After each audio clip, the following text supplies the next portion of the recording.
Good evening, everyone. I'd like to call this May 20th, 2024 meeting of the Board of Education to order. Our first act needs to go into closed session for the reasons so stated on the agenda. Do I have a motion to go into closed? So moved. Second. All in favor? Aye. All right, let's go into closed session. We shall return.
Good evening, everyone. I'd like to call this meeting of the Orange County Board of Education to order, please. We are in open session, and we will start with the public charge. Orange County Board of Education pledges to its citizens to conduct its business in a courteous and productive manner, showing respect for fellow board members, staff, and citizens. The board asks its citizens to conduct themselves with the same courtesy toward both school personnel and each other. A moment of silence will be observed before each meeting. In addition to the moment of silence, the board will recite the Pledge of Allegiance. The board asks that you check your cell phones and other electronic devices to be certain they are either turned off or on vibrate to avoid interruption of this meeting. If you would stand now, we will have the Pledge of Allegiance. I pledge allegiance to the flag of the United States of America and to the republic for which it stands, one nation, under God, indivisible, with liberty and justice for all. Thank you. We will now observe a moment of silence.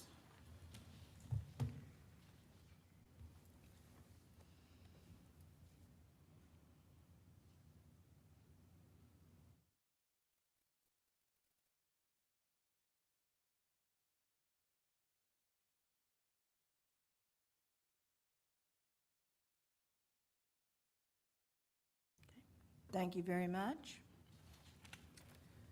Okay, we have some recognitions tonight, and we are going to start with one of our favorite Teacher of the Year recognitions.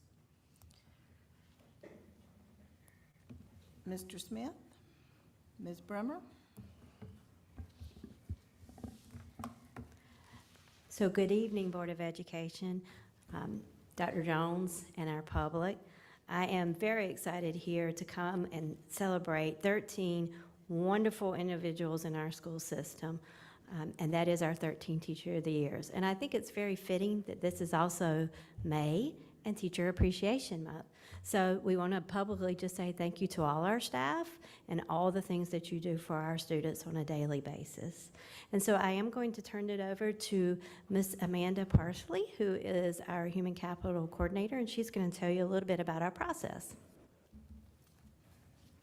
Good evening, everyone. The borough's Welcome Teacher of the Year competition in North Carolina aims to recognize and honor exceptional educators who demonstrate leadership, excellence in teaching, and a commitment to their students' success. Teachers eligible for this prestigious title must possess a continuing license, have at least 3 years of experience, one of those years being with Orange County Schools, and spend a significant portion of their day instructing students. These educators embody creativity, innovation, continuous professional growth, community involvement, and exemplary character. The selection process for the borough's Welcome Teacher of the Year competition is rigorous. It begins with schools nominating outstanding educators as Teachers of the Year, who then compete at the district level.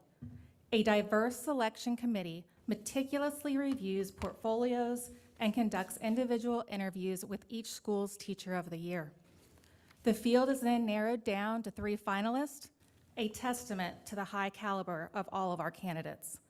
The process continues for each finalist with a site visit and a panel interview with various school community members. Ultimately, the committee selects one overall winner, a teacher who truly represents the best of Orange County schools in the statewide borough's Welcome Teacher of the Year competition. I'm going to turn it back over to Ms. Bremer to announce. So we are here tonight to honor our 13 Site Teacher of the Year winners, and also to officially announce our winner. Although we have done that publicly, we do want to recognize her here. So as each of your names is called, I'll ask you to come forward and join me at the podium, and then I will ask you to stand because we have a very special presentation for you. And so if you'll just make a U behind me so you can see the screen. So we're going to start with Ms. Hannah Scully, 3rd grade teacher from Central Elementary School.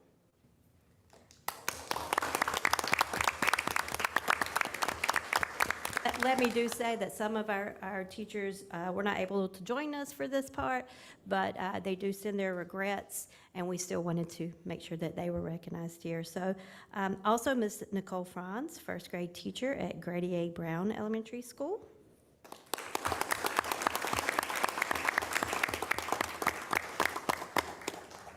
Fifth grade teacher at Hillsborough Elementary School.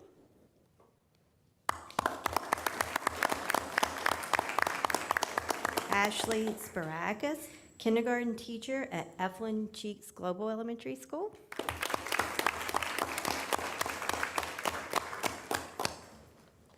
Kelsey Poe, adaptive curriculum special education teacher at River Park Elementary School.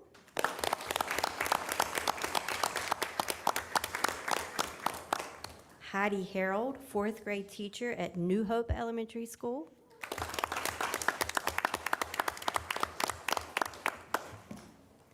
Kimberly Clark, science teacher at A.L. Standback Middle School. Christopher Mao, math and science teacher at Gravelly Hill Middle School.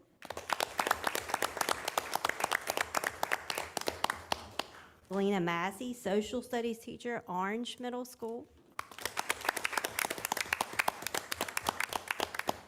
Ray Beatty, English teacher, Partnership Academy.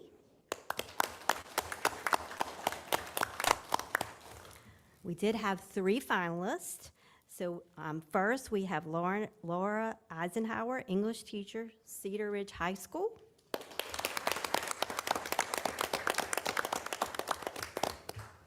Andromeda Kroll, from a science teacher from Orange High School.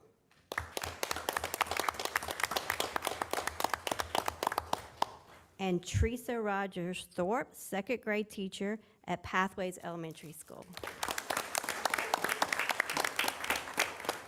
So we're going to hold on to our announcement for just a little bit because we want to share with you the wonderful celebrations that occurred at each of our school sites. So our communications team has prepared a show that we would like to present in honor of the 13 Teachers of the Year.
So we do have our outgoing Orange County School Teacher of the Year, Ms. Savannah Patterson, with us today. And we want to thank her for all that she has done. We have enjoyed working with her this year. She was one of our members of our committee, and I would be remiss if I didn't thank all the members. We have some with us here today. They did a lot of hard work and spent a lot of hours sorting through artifacts and attending interviews. And so let me say publicly thank you to all of you. But I would like to invite Ms. Patterson to the mic to have a few parting words.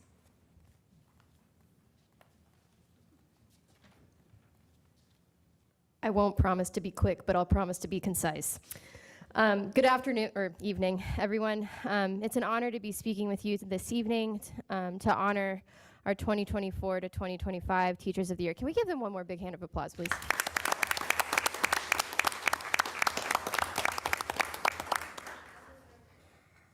As Ms. Brimmer said, my name is Savannah Patterson.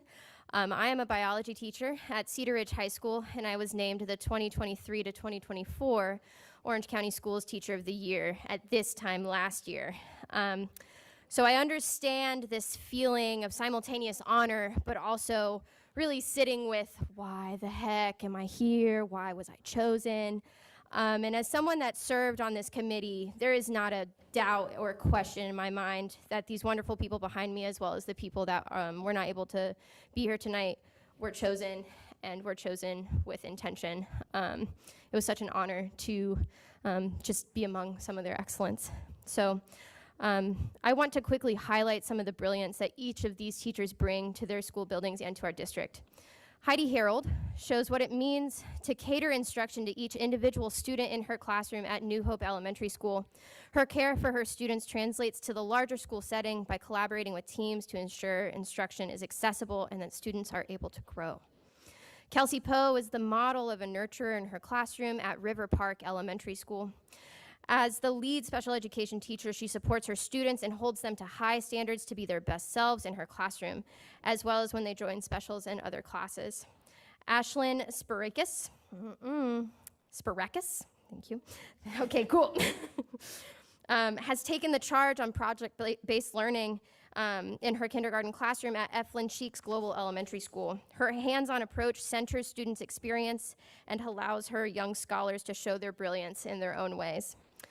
Sarah Spaeth works tirelessly to create meaningful content for her 5th grade ELA and social studies classes and works with her colleagues at Hillsborough Elementary to ensure all students are thriving in their classes across the building. Hannah Scully has stood out during her time at Central Elementary School as a crucial supporter for her grade level teammates and her students.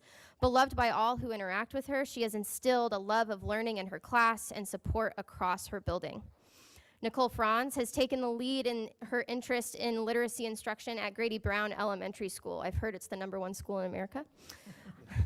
She has taken the role of being a building leader with the implementation of the letters training and acts as the great thought leader in literacy instruction for her teammates.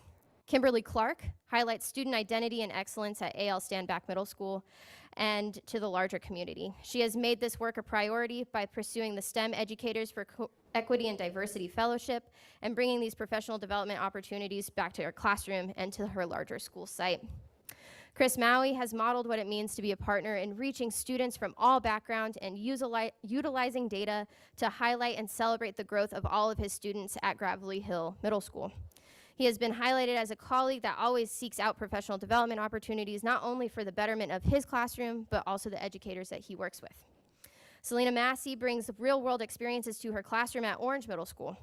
While working to complete her PhD, I would like to highlight, she also forms community-focused relationships to benefit her students' worldview. I really would specifically like to highlight her work with the Holocaust Speakers Bureau. Amari Beatty focuses on how to bring and utilize parent involvement in her classroom at Partnership Academy.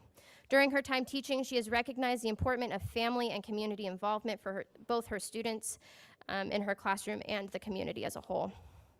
Andromeda Krull has been described as a teacher that does it all at Orange High School. She is a great support not only to her science department, but to her whole school building and leads the charge to uplift Panther excellence. Laura Eisenhower has been described as having magic fairy dust, that is a direct quote, that makes her students follow her lead and feel safe and supported in her room at Cedar Ridge High School. She's a doer that prioritizes student humanity and centers student voice in everything that she does. Teresa Rogers Thorpe,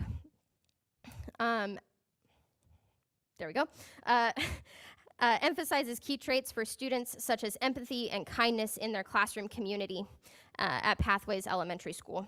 She knows exactly what is expected, or the students know exactly what is expected of them because Miss Rogers Thorpe models what it means to be a star every day, not only for her students, but for the whole staff at Pathways.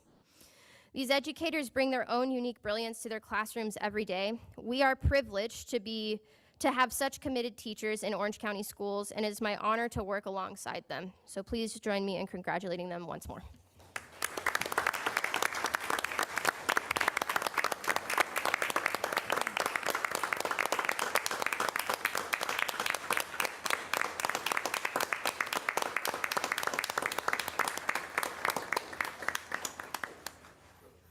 To make a special introduction for our winner.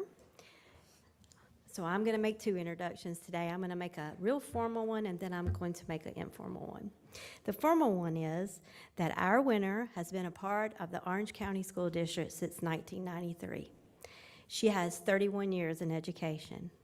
She holds a Bachelor of Science in Elementary Ed from North Carolina A&T and a Master's in Elementary Ed and Reading from the University of North Carolina at Chapel Hill.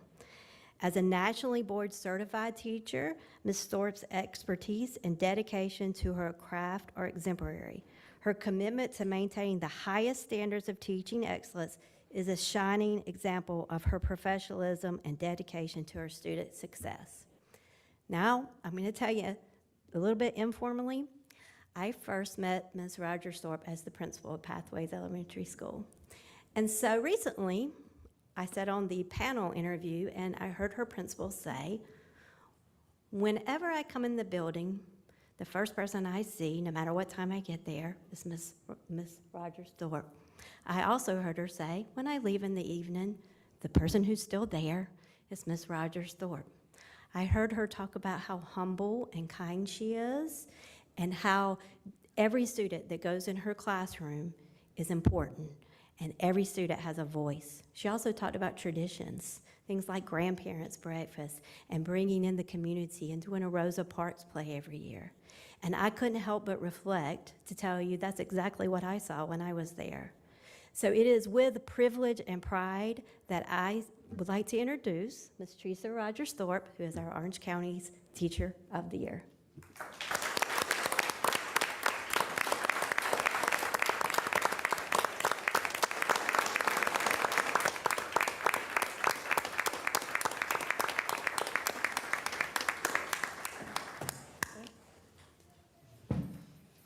I want to start by saying that this is very humbling.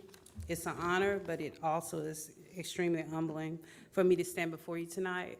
And I just want to say good evening, Chair Purcell, all board members, and our superintendent, Dr. Danielle Jones, and all who are in attendance tonight. I would like to express my gratitude for being named Orange County Schools 2024 Teacher of the Year. As a former student of Orange County Schools, K-12, a parent of two graduates, one of which is here tonight from Orange County Schools, and as a 30-year veteran of Orange County Schools, this is my 31st year, I stand here again both honored and humbled. I also recognize that all success stories are the result of a group effort, which started many years ago with the Orange County School administrators who thought it not robbery to come to North Carolina A&T State University and recruit me. I accept this award tonight on behalf of all the teachers who have worked or continue to work tirelessly, but they haven't received the recognition they deserve. To the novice teachers and those who have been in the classroom for a while, I say keep pressing on. Your work doesn't go unnoticed, and your significance in the world will manifest itself over time. To numerous colleagues, from my administrators, to the support staff, to our paraprofessionals, cafeteria workers, bus drivers, maintenance personnel, and our community stakeholders, your commitment behind the scenes to keep students safe and excited makes my job easier. Also, I want to thank the parents who entrust their most prized possession with us each and every day. And last but not least, I thank those, or I pay homage to my brilliant, compassionate, and very inquisitive students, which is our future. And as they pass through our doors every day, they're motivated to come in and learn while interacting with the peers and just everyone throughout the building. I also want to thank those involved in the vetting process for Teacher of the Year nominees. Now, this was quite some process to be reckoned with. It was rigorous, just like National Board. It was extremely rigorous, so I really appreciate them. I had so many visitors coming in there at one time, I didn't know what was going on. I was like, oh my goodness. I went home every day and told my mom, Mama, I had 3 more people come in my room today. So just once again, I want to thank you for this torch. It's truly a torch. The investment that you guys put in Orange County school teachers, it has the power to leave one feeling refreshed. I feel valued, and I feel invigorated. And I thank you so much for this honor.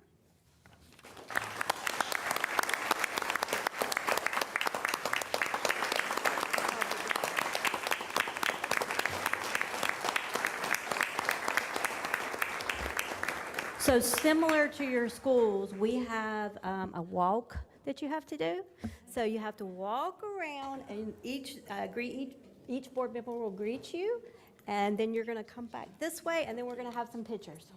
So, Ms. Thorpe, you lead the way for us?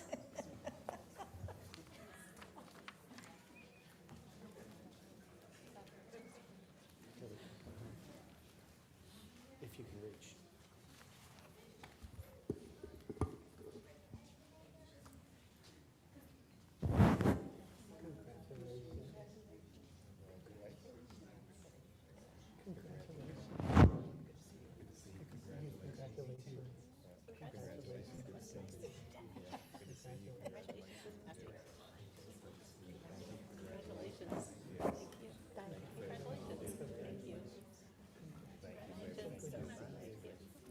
I know. Congratulations. Makes me feel old. Thank you. Thank you. Thank you. Congratulations.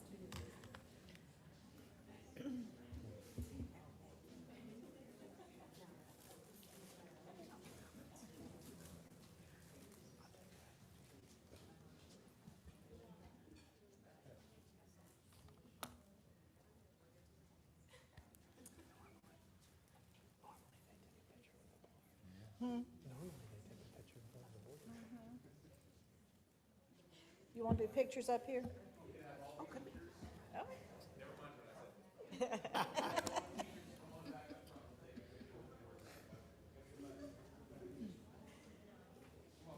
key celebration.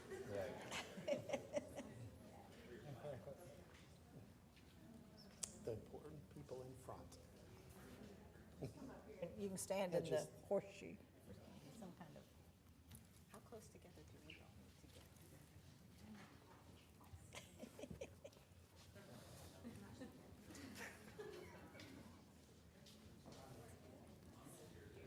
Y'all want to come this way? Come this way. And, so, Yeah. We'll go more. oh, yeah. We're good. Kevin will tell us.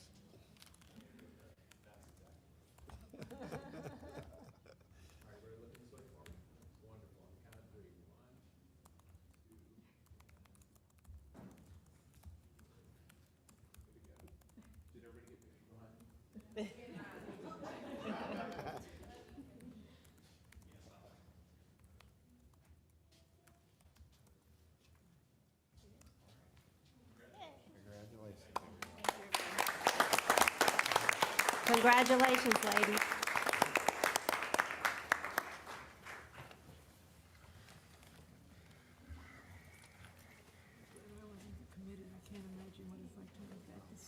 Yeah, gotta be tough.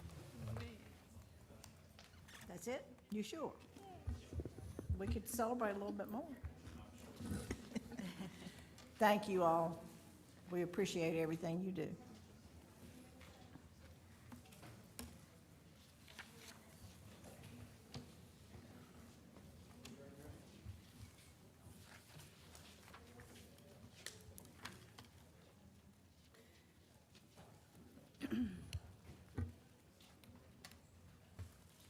Okay, we now move to adopting our agenda.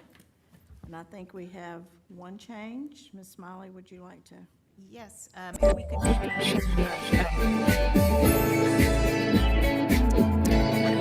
could change, from the consent agenda, pulling number 3, the budget amendment. And I would just request that we put that sort of right before we go into the regular agenda, since I know staff Okay. are here to speak on it. We're gonna pull the budget item and move it. So do we have, Where would it be moved? we're gonna move it to, right before our work session, budget amendment, to right before the work session. Okay, do I have a motion to approve, a motion that we can vote on this? Motion to approve with the change. Okay, Second. second. Okay, all in favor? Aye. Okay, it is adopted. Next, public comments. Mr. Richmond? No public comments for tonight. No public comments, okay. All right, our consent agenda. Do we have a motion to adopt? So moved? Second. All in favor? Aye. Aye. Okay, our budget amendment will be what we move to now is Dr. Gammons here. I think he was going to address some of this. Sure. Go ahead. Yes, he's joined virtually. Oh, He's on the screen. okay, I can't, well, I don't have my glasses on, so I can't see who's there. Awesome. Okay, Can I just questions, go ahead? Ms. Smiley? Yes, so I had questions about the allocation for the state plasma games grant of $37,020. And my concern about this item, now the district has been awarded this grant from DPI, so it is essentially sort of free money. But I am concerned about the level of evidence that plasma games is a educationally effective tool to be added to the district. It was sort of, just for some background, this particular grant program was established in sort of an unusual way. There's sort of the normal pot of money that is allocated to DPI, and then in this particular case, the General Assembly, my understanding is, created a specific sort of line item for plasma games in their regular budget to create this program that DPI has now been administering. You know, my concern is, you know, even though it's free money, staff professional development time, student instructional time are very precious things, and we should only be using tools that we know to be effective in increasing student achievement. The information from plasma games is not detailed or sufficient for me to feel that that's the case. I will also note in looking at this, I looked at some of the DPI reports. The DPI is required to also send a report up to the General Assembly once a year on the program. Their latest one, which came out last Wednesday, I think, ends with the line, "This report was presented to the State Board of Education on May 2nd, 2024. The State Board approved the report with the additional recommendation to the General Assembly to not continue future funding for plasma games." So the State Board and DPI have also expressed some concerns about the program. So that is my concern with this particular item. So just wanted to raise that, see if staff have anything to add, but it's not one I don't think I will be supporting. Okay, thank you, Sarah. Dr. Gammon, can you help with this a little bit, please? Absolutely. And can you hear me? Yes, sir. Yeah, so plasma games, it is, and Ms. Smiley is correct, it was a grant that was shared with all of the PSUs across the state. This is essentially free to Orange County schools. It's an opportunity to work with science and specifically with STEM gaming in classrooms at the middle grades, as well as select high school courses, physical science and chemistry, specifically. We did have an opportunity in the fall. This was shared out from NCDPI with all school districts. I know that multiple systems within the North Central region that we're in did opt into this. So we did some communication vetting at that time, our former chief academic officer, and made a decision to submit for the grant. We did send out to our middle grades and high school teachers in those specific content areas just to get a feel for if they would be interested if this is something that was approved or if any future professional development came about. They definitely expressed that they would be interested in looking into this, going through the professional development opportunities. So we did choose to pursue it, submitted the grant. It was awarded. We again have not started any work with the grant. To Ms. Smiley's point, in light of some of the recent communication that has come out, specifically what she just shared around future funding and other concerns that may have been raised, those weren't things that were prevalent for us or were we were aware of in the months of January and February when we were going through the application process. But we are aware of those things now. So at this time, it's really kind of the will of the board. Whatever the decision is with this, we will be able to move forward either way. And we do appreciate the discussion this evening. Okay, thank you, Dr. Gammon. Any further discussion on this? I have one question, Dr. Gammon. Are all teachers required to do this, or is it their choice whether they do or they don't? Yeah, so it's really flexible in the way in which PSUs are choosing to use it. It is tailored to middle grades science, specifically physical science standards, also physical science and chemistry courses in high school.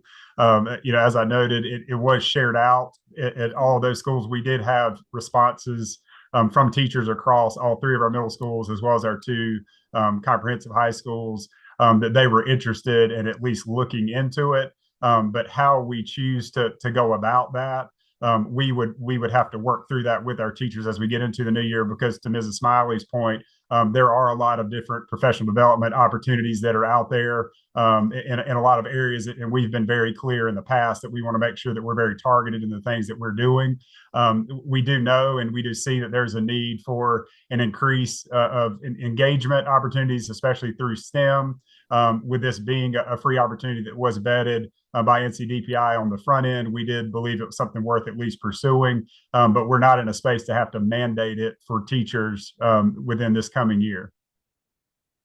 Okay, thank you. Ms. Smiley? Just to add, and thank you, Dr. Gammon, for that. I think the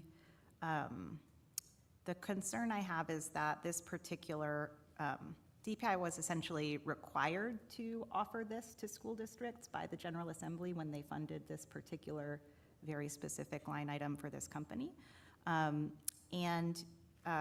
don't, like, our staff has always, I think, had a really critical eye on what is the educational benefit, what is the research base for the programs that we are using. So I just want to say, I think that is something that our staff consistently cares about.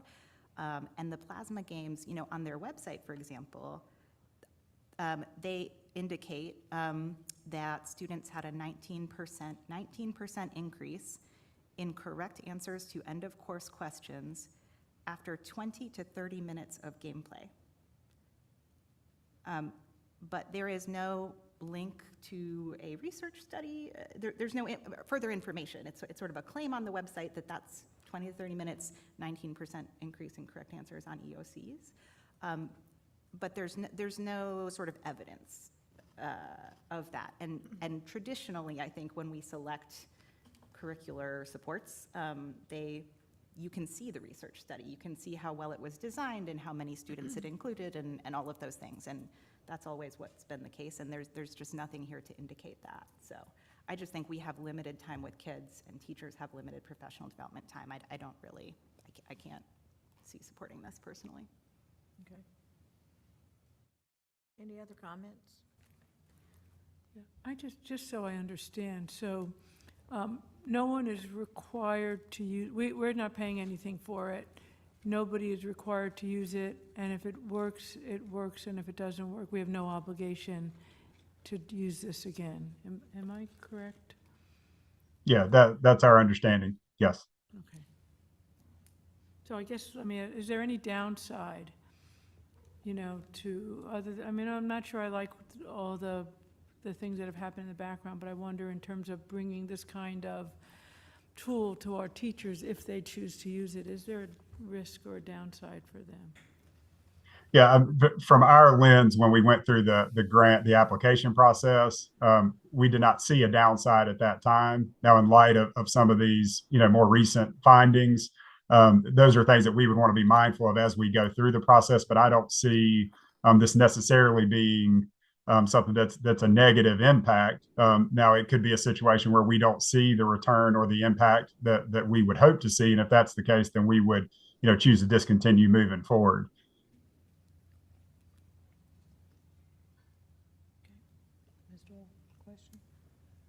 I'm just thinking in contrast with a really high-quality product like Gizmos, for example. And even something like Gizmos, that's often like an optional training, or you can do further PD if you choose to.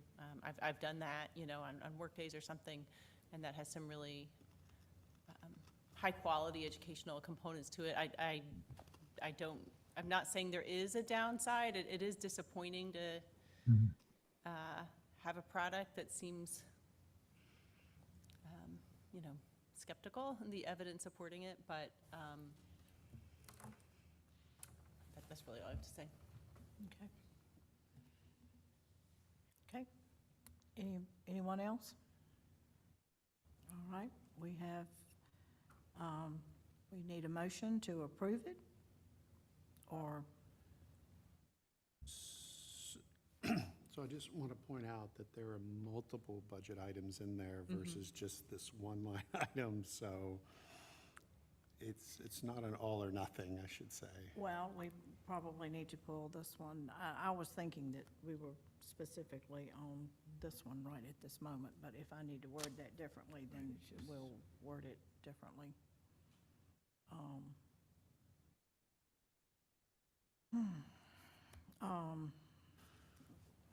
Mr. Ramey, may we take this one out specifically and vote on it, and then vote on the other budget items? You certainly can. Ms. Rath actually also just pointed out to me, you may want to hear from her about the actual budget process and what the impact would be if you accept or don't accept this amendment. Okay.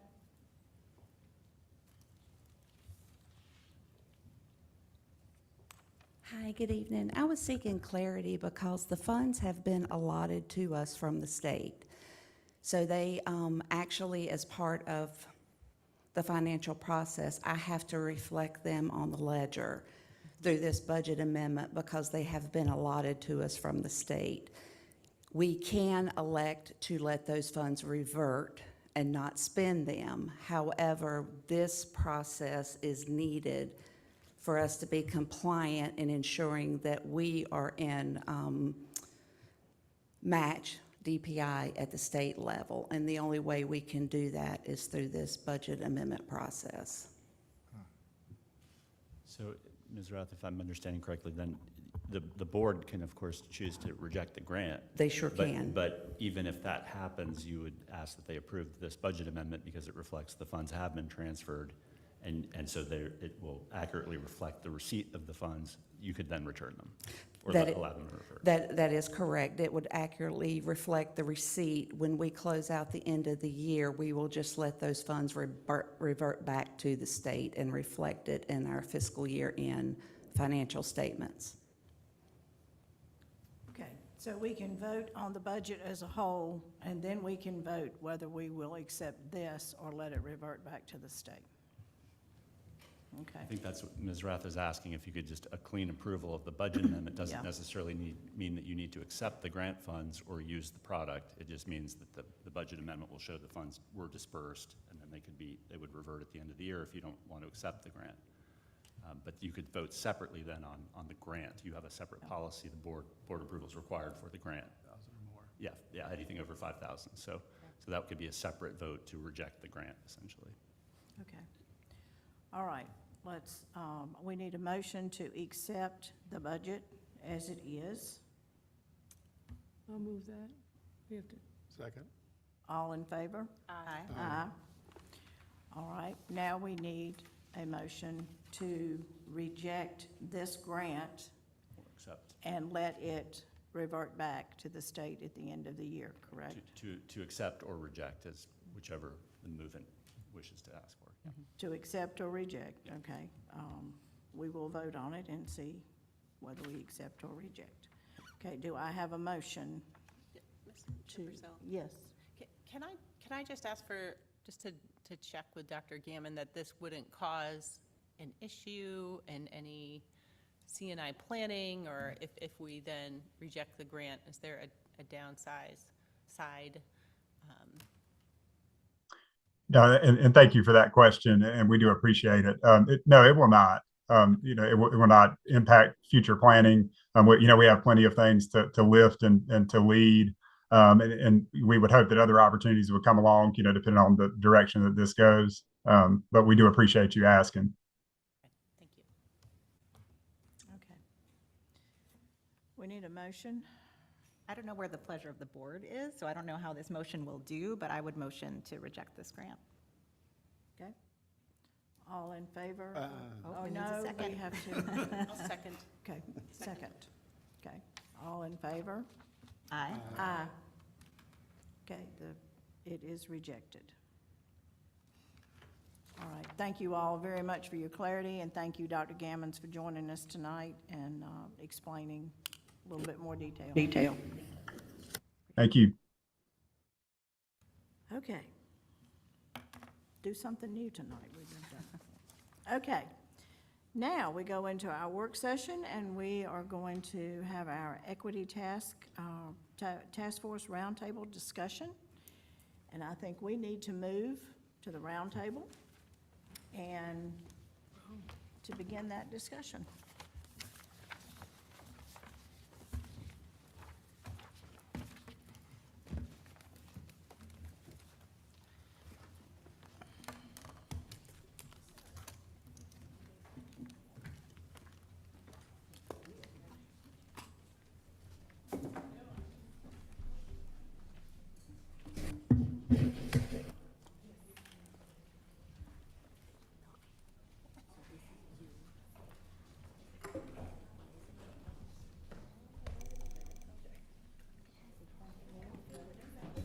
That was new for me, too.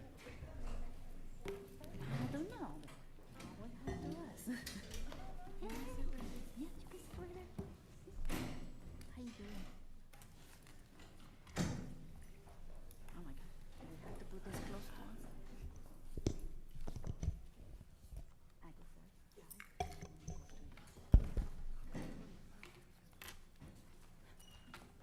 Evening. There we go. Good evening. Thank you all for being here tonight.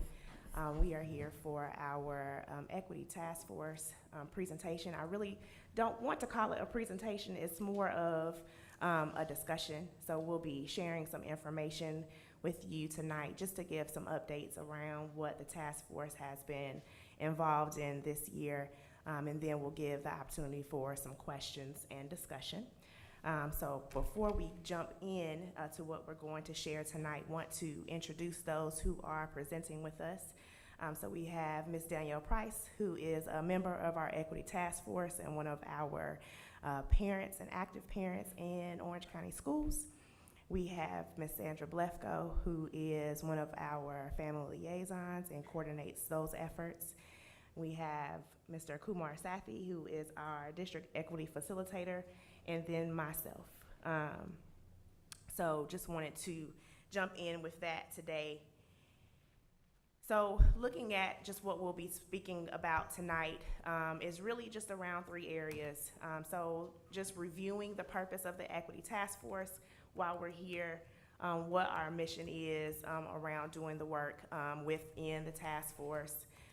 Then taking a look at some of the activities and projects that have been happening this year, ongoing discussions, things that we're wanting to look at in the future. And then once we wrap that up, of course, looking into having some dialogue, some thoughts, some questions, some feedback from you all around what was shared tonight. All right, good evening. I love this setup. We should do this more often. And it's not just because I feel super important right now. So I want to go ahead and start off by reviewing the purpose of the Equity Task Force. I'm going to read this out. So the Equity Task Force shall continue to be in place for the purpose of advising the board and the superintendent with regard to matters of equity in Orange County schools. The Equity Task Force shall be comprised of a broad group of racially diverse stakeholders, including but not limited to students, parents, administrators, and community members. The board shall hold an annual meeting with the Equity Task Force per Policy 1030, and that is why we're here today. We do have some core values for the Equity Task Force, and this is something that we constructed with members of the Equity Task Force in the past 2 years, kind of crafting out based on the language from the policy and the values that we all bring to this work. We created this statement. We presented this last year as well, and we're going to review this again this year. And those core values are that the OCS Task Force, Equity Task Force, firmly believes in promoting a culture of belonging by ensuring everyone feels valued, validated, and safe.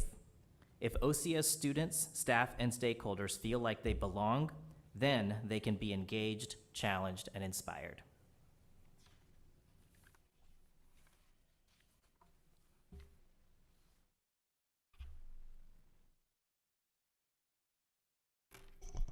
Good evening. Why is equity work important? Let me just put this on. Just look around. Who's sitting at the table? We are going to be able to see a video right now that we have some teachers, administrators, students, and we're going to talk about the importance of equity in our everyday life. So I want you to pay attention to the video, look at our students and what they have to say.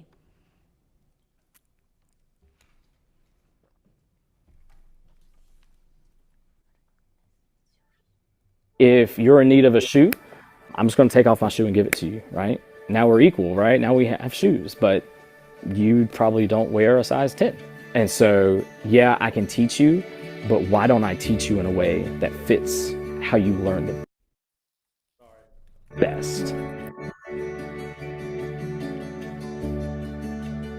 There are systems that haven't changed for decades, and I feel like that is a big part of why we still have inequity in schools. Because it's always been an issue. It hasn't just been an issue in the past 2 years. It's not something new that random people have started talking about on the internet. It's something that's always been an issue throughout the history of the United States that needs to be addressed.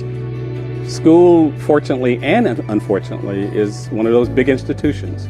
And whenever you have institutional problems, it affects everybody. We know from research that schools are basically just microcosms of our larger society, and the issues that plague our society are the same issues that present in our public school systems. Issues of marginalization based on class, race, any differentiating factor. Being Black myself, I've experienced and seen as a student different forms of inequity. It affects students in that a lot of my students, and I see a great many of them, by the time they get to me in 8th grade, they really have decided whether school is for them or not. And if you look at data, you can see that some students are performing well and some students are not.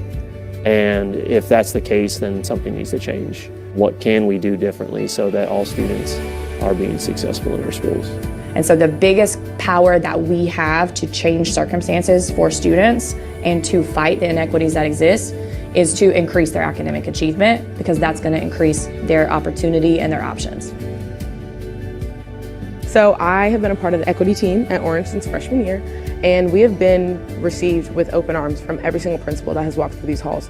Our district leadership is doing really big things to make equity a priority, both in policy and in practice. It's not a they're the adult and I'm the child, they listen to what I have to say and ask me to propose solutions, and then they work with me to try and see those things into fruition. Equity measures are going to help white students as well as black and brown students. They're going to help all students create a more diverse environment and become more successful in their futures.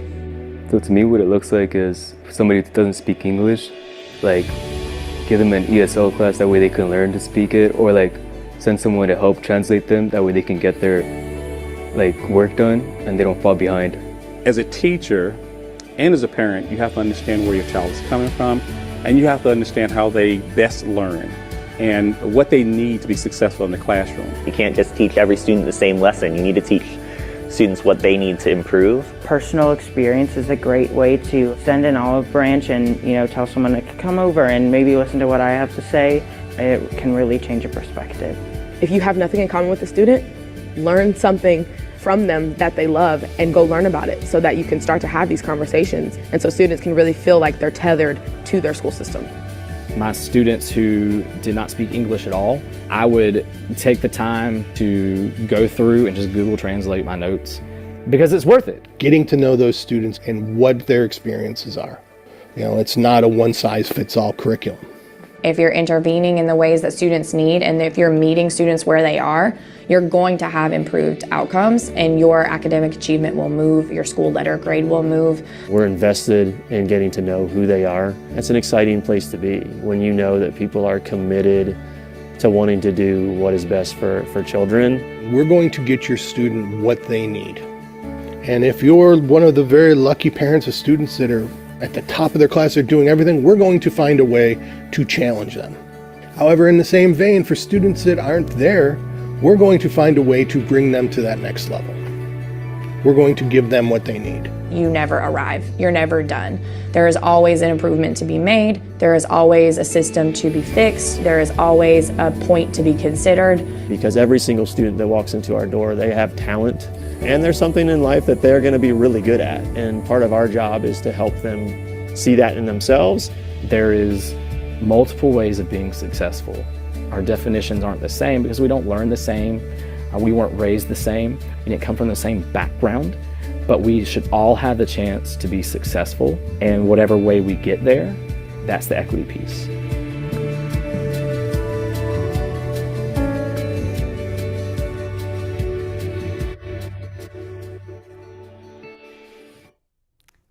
So communication, relationships,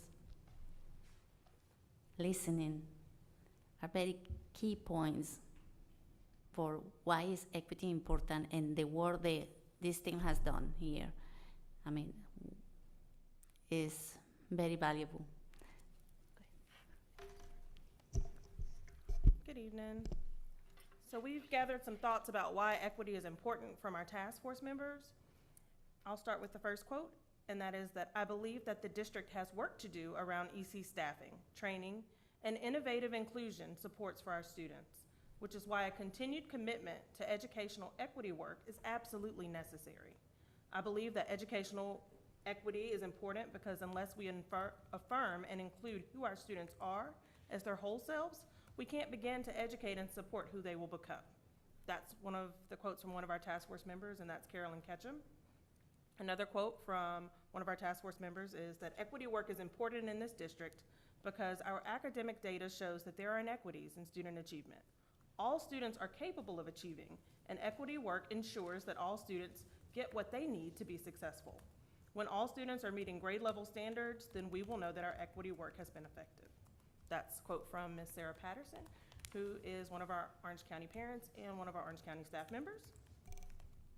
Another quote is that as long as we observe persistent differences in student achievement based on race and socioeconomic status, equity must remain a core component of the district, its policies, and strategic plan.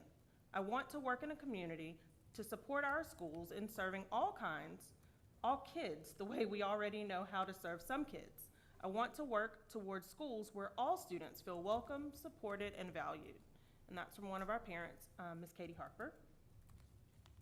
Equality is no longer enough. Equity is the means to get there. It's important to give people who don't understand what true equity is an opportunity to learn the difference between equity and equality. There are unfortunately people who use those terms interchangeably. That's my quote as to why equity is important to me in our district. Ms. Ruth Pizarro says that equity is that step in the right direction that we are giving people in order to make change.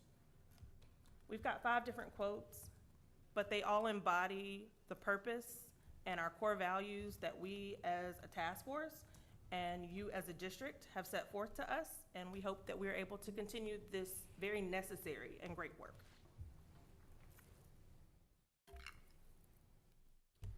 So as we were working on getting that video to play, I'm not sure if we read out the quote about why equity work is important, so I'm going to read that and perhaps read it again if we already went there. Equity is an interruption of systems, structures, policies, and practices which privilege some students while discriminating against other students. Some key projects. We felt it was important to kind of offer a distinction between what the equity department itself does and what the equity task force is doing. So at the beginning of the slide, we have some color-coded to that engage, challenge, inspire, if you caught that, steps that the equity department is taking. The first being that there's collaborative data-informed equity work across departments and schools. This work can't happen in silos. So we are working with the curriculum instruction department. I'm doing presentations with CTE teachers and with the CTE department based on what the data is saying about student engagement and student engagement needs and about opportunity gaps. Work with AIG, so across departments doing that work so that we're building capacity and community together. Continuous efforts to close persistent opportunity gaps. This needs to be our laser focus here. This is equity work. We cannot have these opportunity gaps. And just to quickly comment on that language choice, in education, we often use the language achievement gap, and that's fine. I like to use the phrase opportunity gaps, and a lot of folks in equity work particularly highlight the phrase opportunity gap because it's possible for folks to hear the phrase achievement gap and view that as students are not achieving and it is therefore their fault. Whatever the problem is, students are not the problem. So we need to put the onus on the system to make changes to provide the opportunities that some students are not receiving and to continuously work to close those opportunity gaps, which is why that language is there. Community dialogue, it's gonna be, we're doing ongoing equity-focused professional development for staff. That has taken place through the form of Courageous Conversations training. There's training that we are doing for principals, for educators around inclusive structures in the classroom and increasing student engagement strategies. The Equity Task Force itself, we're kind of broken up between some subcommittees. So we have student engagement, family engagement, and academics. Within those, we're doing different tasks and working on different things, and one of those areas was the Code of Conduct and Code of Character, Conduct, and Support. Did I get that right? Yes. I got that right. So there's continuous opportunities for engagement there. Some potential next steps that we're exploring, and I'm going to caveat this by saying we do have an incoming chief equity officer, and we look forward to the vision and direction that that's going to provide. So some of these things could shift and change, but these are some conversations we're having at this point. There's some things that I'm personally invested in, but I look forward to the guidance from our new chief. Exploration of NC policy, NC education policy, the policy arena. So making sure that Equity Task Force members are aware of some of the larger state policy issues that are happening around education and educational equity. It's important to look at this as a local issue, but we also have to understand what we're dealing with on a statewide level. So wanting to bring that in, particularly from the work of NC Public Forum, that offers a lot of statistics and data that can help us around this area. Understanding that statewide educational equity climate. And then depolarized dialogue. This is something I'm very passionate about, and I'm realizing every new day that I'm in this role that I feel so honored to be in. We have to do this in this community. There are some very polarized feelings about what equity work is and isn't, and it's causing us to not be able to listen to each other. And it's causing some folks to hear the word equity and just not listen. And it's causing folks who maybe are very for equity to not be able to listen to folks that have some questions and concerns about it. We have to get to the point where we can at least listen to each other and not hear a buzzword or hear one word or hear something that sounds like a political viewpoint and then just not connect with each other as human beings. That we have work to do with that, and it's going to take some work with some outside organizations to kind of facilitate that. So that is a step that we may look into taking going forward. And that's all I have for that.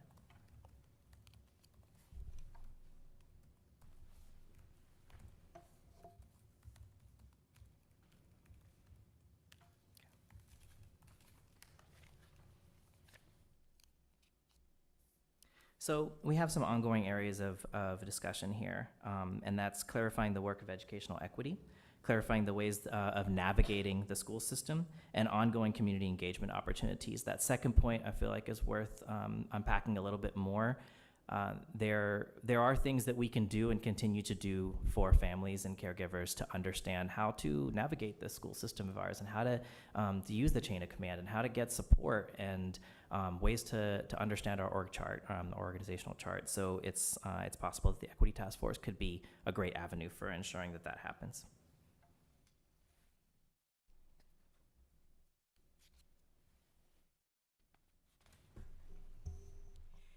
So looking at some of the policies, particularly two that were created for our students and for our staff around the work of equity, back in December of 2020 is when the 1710 4021 7230R was created, and that is around our general support plan.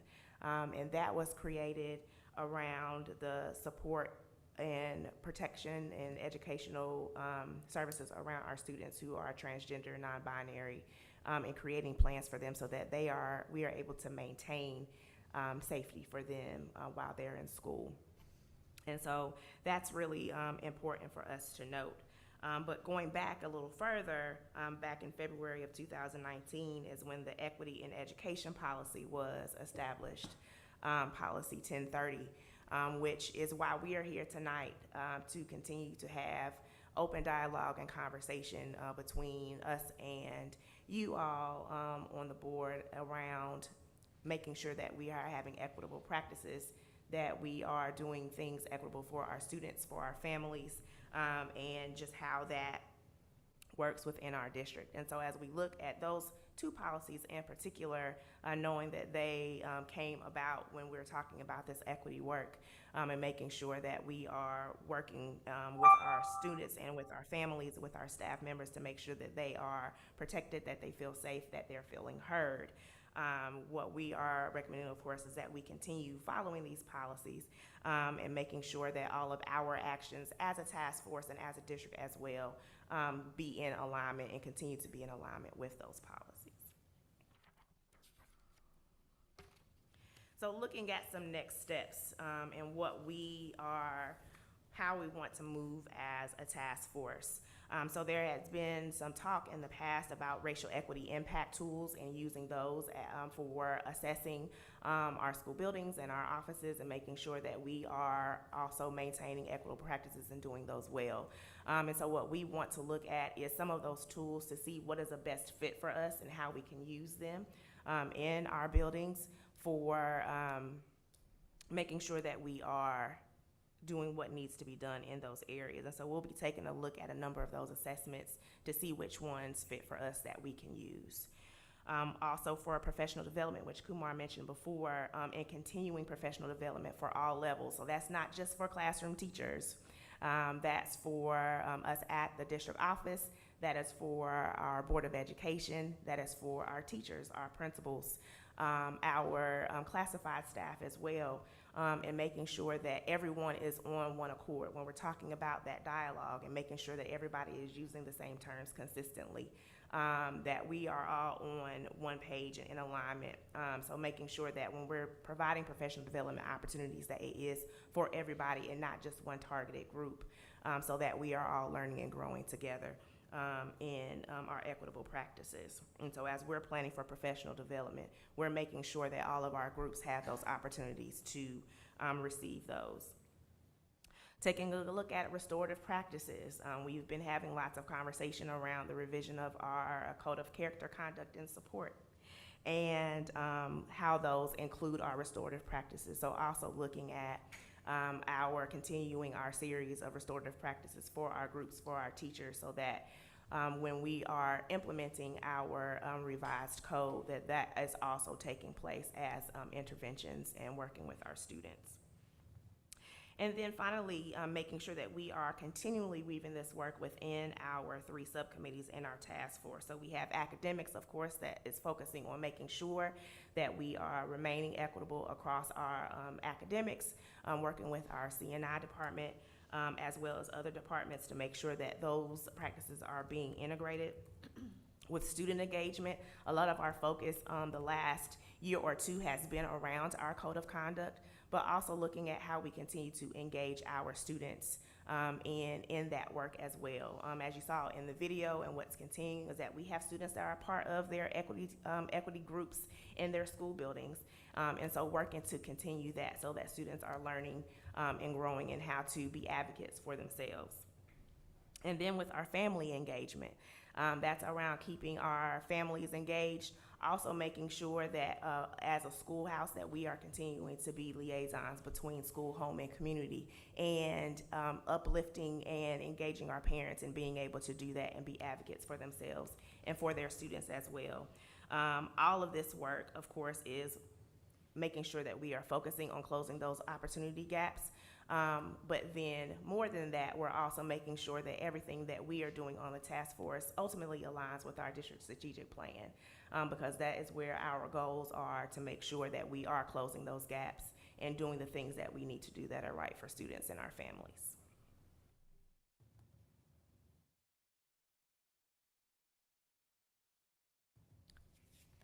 So this was not planned, and she's not going to be happy that I'm doing this, but before we move into questions, I just want to point out that we are down a person in this department, and there's a lot of work to do in the equity department. And I know I speak for the entire equity task force and for everyone who's had a chance and a privilege and an honor to work with you, Dr. Dare. She's not going anywhere, by the way. I just want to say I want to thank you for your guidance, for your perspective, for your leadership during this time, and for stepping up into this role and just taking on so much and having to put up with me, and just really being that calm, cool, collected voice that we need during this time. I thank you for your leadership. Thank you for that. No, that was not practiced, but but thank you. It has been a learning and growing opportunity for me, so I'm appreciative of the opportunity and being able to do this work. But with that being said, let us enter into our dialogue. And so we welcome any questions that you have for us, any feedback that you would like to share, or any comments around anything that we have shared today. Well, I'd like to thank you all for the presentation. It's very informative, and yes, there is work to be done, continued. Questions from anyone? Mr. Atherton? Thank you all so much for the background and everybody that's able to attend tonight, and the team that's not here as well. One challenge I'll give to y'all is EC parents and students.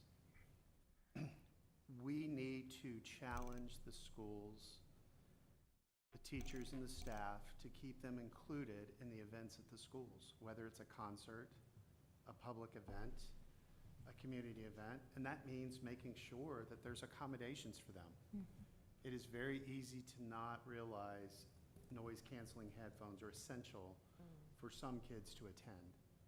And I say that if we're really going to be focusing on equity, we have to think of everyone and think of how we approach it differently. And I'll say that I did see one school that did have a concert, a chorus concert, where an EC child that couldn't speak had a device that they were engaging with colors and lights that they were able to do while in that.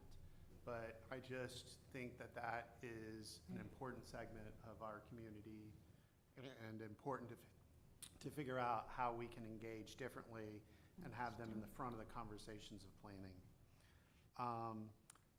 One other comment that I have is, I know a lot of us get feedback from teachers and staff all the time, and the one that I hear is staff asking for training and tools on situational things that arise.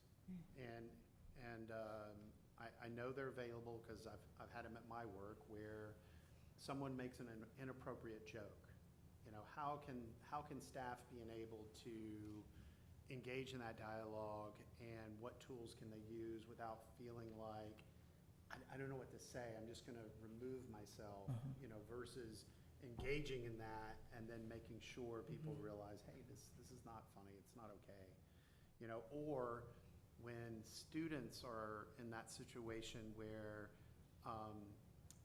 say they make a statement that they don't realize is very inappropriate, and how they can engage that student and the family and make it more of a method of them having that toolbox of, here's how I can engage this, here's how I can, you know, make sure that student understands, and that student's gonna talk to other students, and then it just grows off of that. But those are just a couple of items that come to my mind of things that, you know, and all the good work y'all are doing, things that I think would help as well.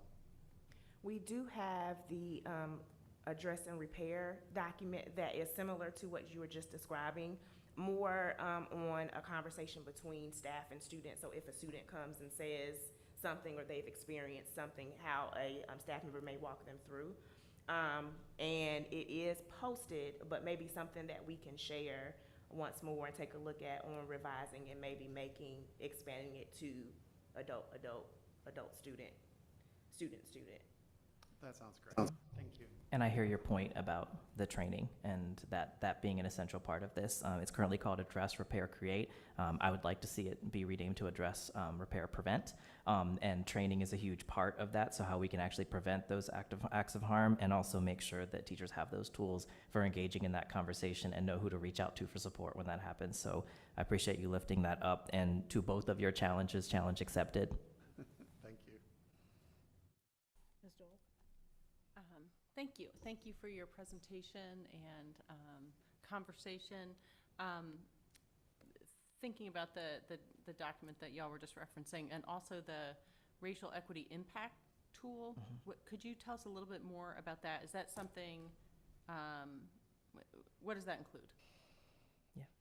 So it's basically a document that has a list of questions that we can use to guide our thinking about decisions that we're making within the system.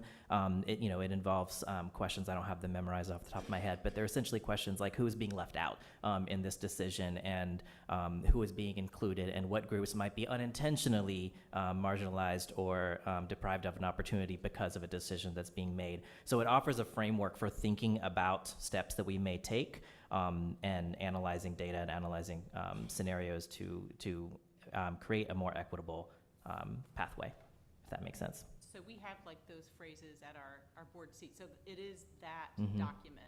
Mm-hmm. And Yeah. Okay. It's I think it's like 10 statements, 10 questions. Yeah. Ms. Hauser? Yeah, I want to thank you for this. I call it a reboot. And I maybe want to start by first a shout out to the work that you're doing with student engagement. I'm getting incredibly high marks from teachers about things they're learning from Mr. Sathi, especially in terms of learning different ways to engage different teachers. So thank you so much for that. That's the work. That's some of the work. First, I have a question about the Equity Task Force. And to what extent does the Equity Task Force look like us, look like our parents, look like our families, look like our students? Is it diverse ethnically? Is it diverse economically? Is it diverse politically? So, and especially I loved your point about depolarizing language. I could not believe that equity is a word that's not embraced by everybody. but I've learned that equity is affirmative action. I've heard equity means lowering expectations.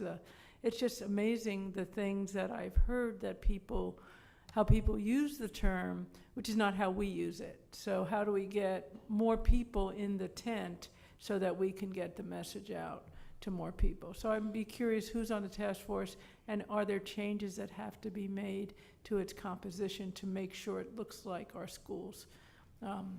So that's, and then I mean, there's lots of things to talk about, but one of the questions I have is parent engagement. And one of the things that came up a lot in Dr. Jones's town halls were that parents are not always getting information about assignments that their kids, the state of assignments. And they don't know, and several of them said, we don't know if our kids didn't do the work and we should be keeping them home, or if it hasn't gotten into Power School. The question is there a disparity in the parents who are speaking up about it? So, you know, and is that affecting, so will some parents not see the grades and they're on the phone to school and say, where's the kid's grades? And others, because they want to engage their students, but others just don't know that they need to make that call. They need to find out where this is. So I'm just wondering if there's a disparity in how much our parents understand about how to engage.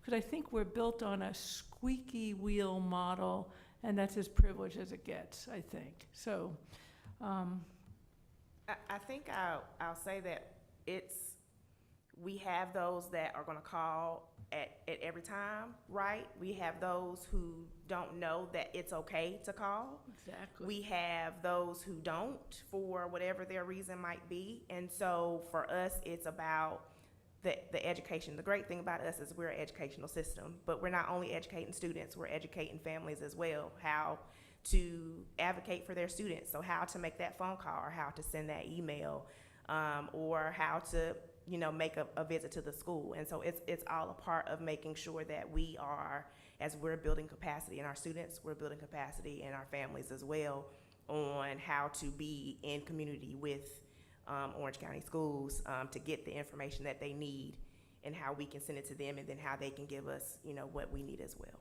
So is that something you're working on school by school? Because I wonder if there's even differences school by disparities across schools in terms of how effective they are in engaging parents.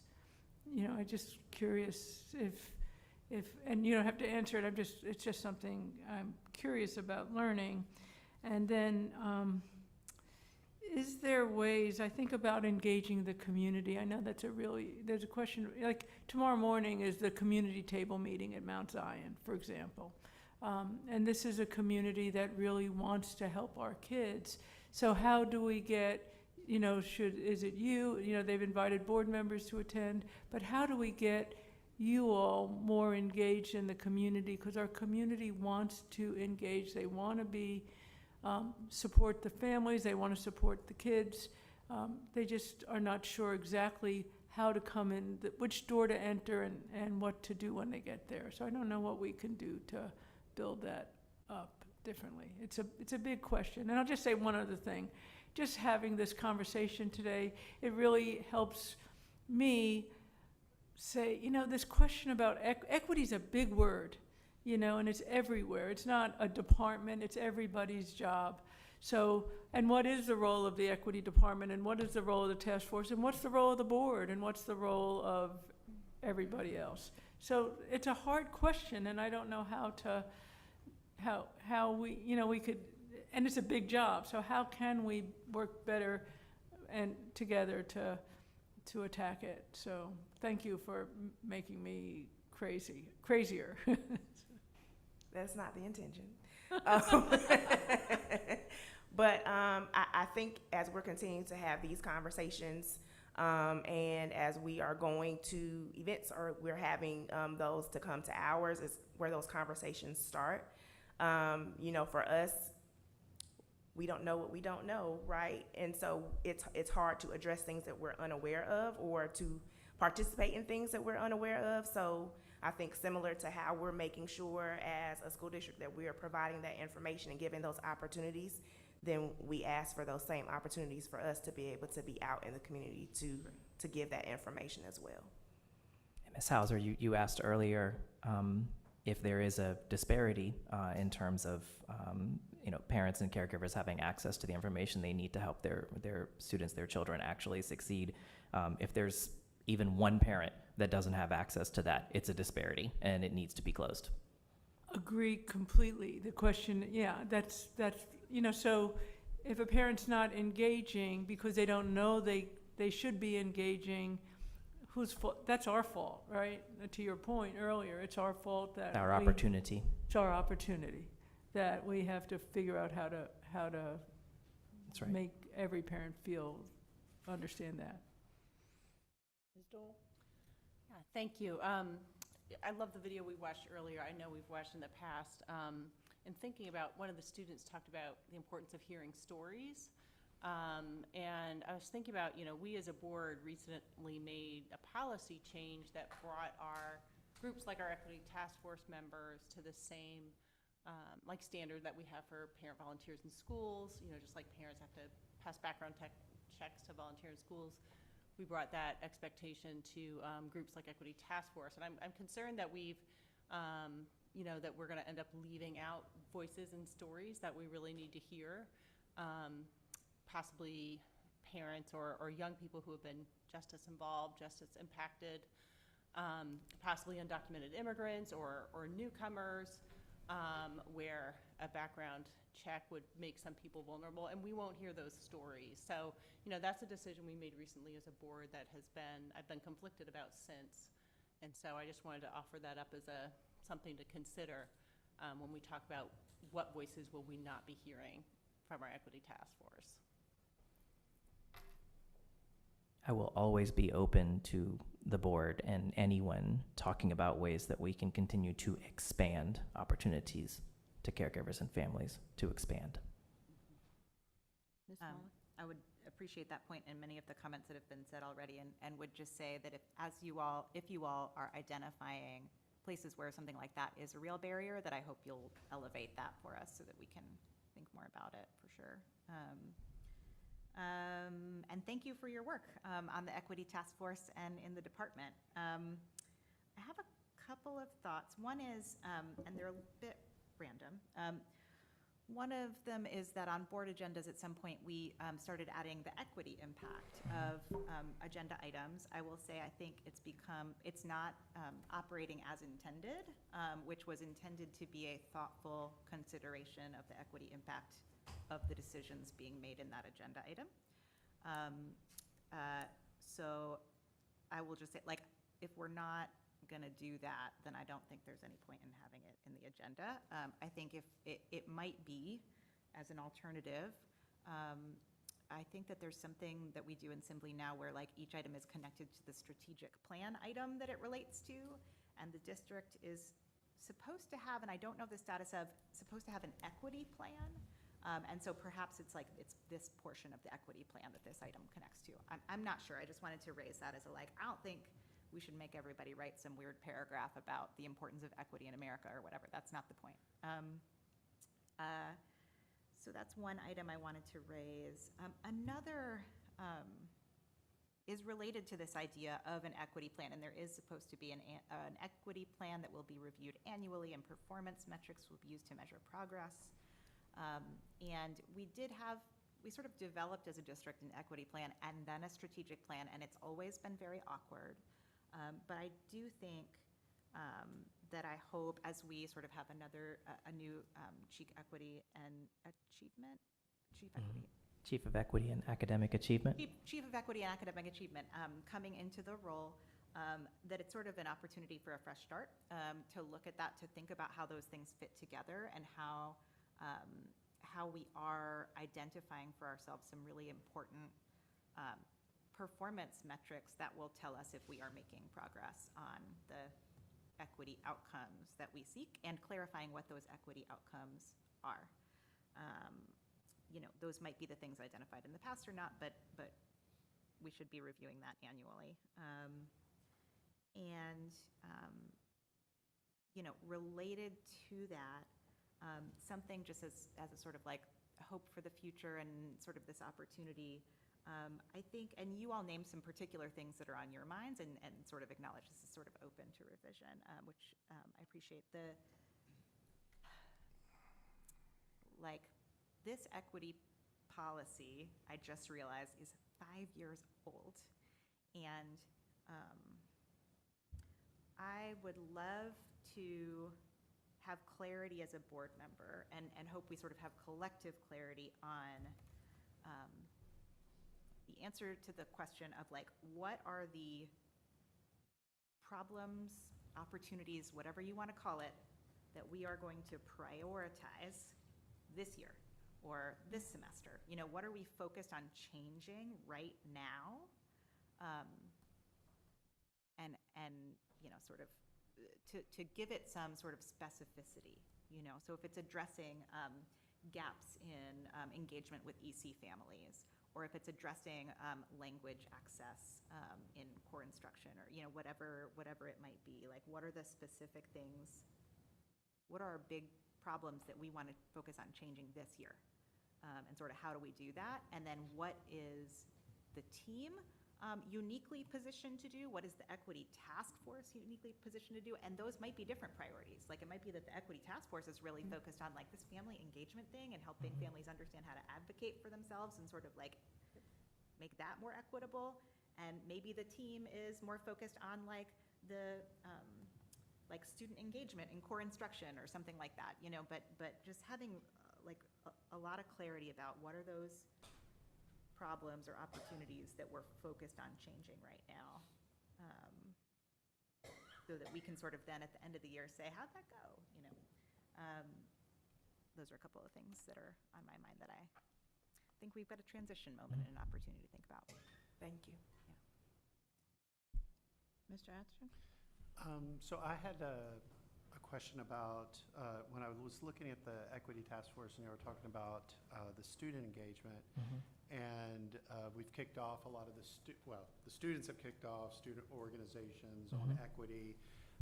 What is the intersection of that? Do they come and participate in the equity task force and have those communications, or is this more of a task force discussion?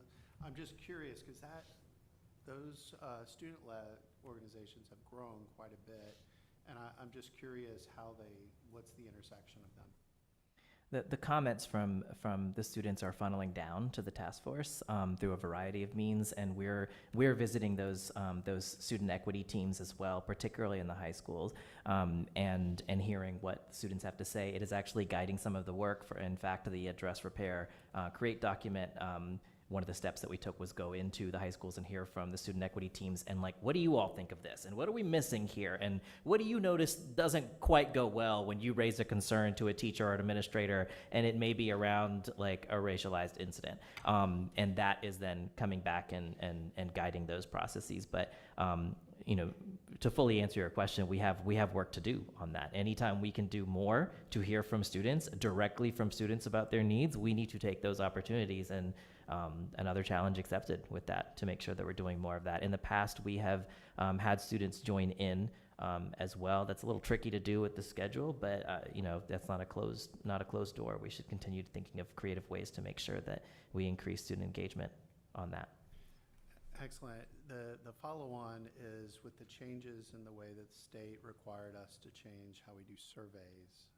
I'm assuming that's affected y'all quite a bit on being able to get student feedback on how they're feeling, how they feel supported, especially since it's now an opt-in and we don't have that ability to change it back. Or can you share what y'all have seen since those changes have occurred? So first year of anything, when it changes and as abruptly as it changed, we kind of built the plane as we flew it. And so we did take a little bit of a hit when it came to receiving those opt-ins. But we do have a plan for next year and how to get those opt-ins done early. so that we can get more participation.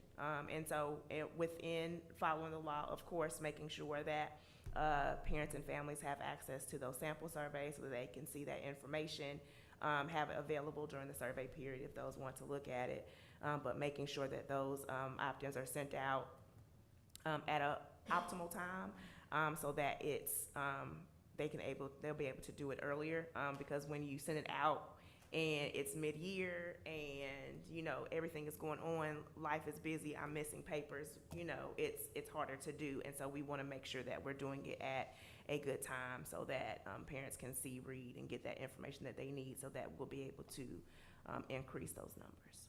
Okay, thank you. You're welcome. And I would be remiss if I didn't mention just how grateful I am for the thought and the care that this board put into thinking about how to navigate that and how to communicate that. It's really appreciated. I had just one other question, if you don't mind. So on the community engagement and conversations, as you started out with, very well characterized as very emotional when people hear the word stop listening or don't understand. What are y'all thinking on being able to have those conversations and not having them here, but actually where people live or where they're out and about? Have y'all come up with some thoughts around? I know y'all are still planning it, but have y'all thought about what that would look like, and is it going to be in different locations throughout our community? And I personally wouldn't mind being part of those conversations as well, not to lead them, but to be in them as well, because I know they're going to be difficult conversations. Yeah, I mean, the conversations are just beginning. We're in early stages thinking about what this would look like. My thought process, again, this is not necessarily what we are going to do, it's just what's in my head, is that it would start with the task force, and we would, on the equity task force, model this with each other, and having these conversations, and then utilize the amazing folks and perspectives that are on the increasingly diverse perspectives that we have on the equity task force, to create an avenue for us to model that and use that within the community. So start there, hyper-locally within the task force, practice it, model it, have conversations about what this might look like and where might be our first opportunity and what organizations might we work with. I've already started having conversations with a couple of organizations about potentially having some moderators kind of come in and support that. So we're not as far as naming locations yet, but it's important for us to think about, and I appreciate that you're invested in it enough that you'd like to be part of it. Thank you. Excellent, thank you. Ms. Smiley? Two more things that have come to me here that I just wanted to surface. One is, as I was looking back at the policy, another piece that we said we would take active measures to do is to equitably allocate resources to accomplish these goals. And I think that there is some degree of consideration of that in the sort of headcount allocation process and so forth, in considering how many multilingual learners are in a school, and so what does that mean for multilingual language, MLL teachers, allocation, and so forth. But I do think that still is an opportunity for us to look at how we're doing school level funding and how resources are allocated. That's an area. And then what I just wanted to surface is we take measures to identify and eliminate inequities in access to opportunities. And I have at times, in attending various events across the district in many schools, wondered about whether we have disparities in students' access to athletics and other extracurricular activities.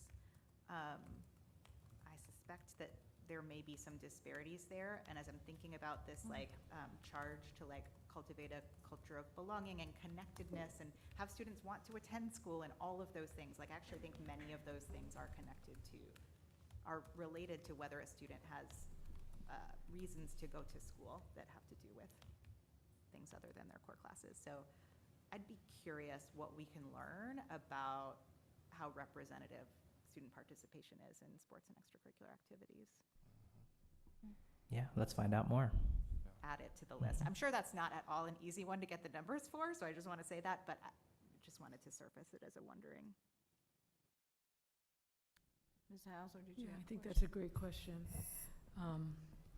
I had, for instruction, I don't know if how deeply you've looked at culturally accessible instruction. Now, just so you know, and this is a layperson's view, is, we take, if a kid's not learning something in class, we put them in a small group, but there's a question of whether we're differentiating based on the kid's unique characteristics, whether it's EC or English language learner or something else. And I know some teachers have been doing it. I don't know how widely we're doing that. But, so when we go into small groups, are we bringing in cultural awareness to why a student might not be able to get it in the big class? So that's one question. The second question is progress. How do we know we're making progress in this? And how do we know we're on the right track? And how do we know to course correct? So for the first question, I'm going to ask you to repeat the second one again because my brain was going with that. The term that's used often is culturally relevant instruction, and it doesn't just happen in small groups. It's the culture of the classroom. It's that culture of belonging that's in the classroom. We don't have to move to a small group to have a student feel like they belong. That is part of the way a teacher is setting up that classroom. And the very first step is not viewing challenges that students have, not viewing their background, not viewing any aspect of their identity as a deficit. But using those tools as assets to move forward. And that mindset has to be present in the educator if we're going to do anything going forward. So we can provide tools to make it more culturally relevant, but if they have a mindset that this thing that a student has, this identity, this culture, this heritage, this background is a barrier to their success, they're not going to be able to move forward. So that is by far the first step. And I'll ask you to repeat your second question. If I can clarify in that, I don't think they see it as a barrier. I think what I've seen is they say, I need to do something different.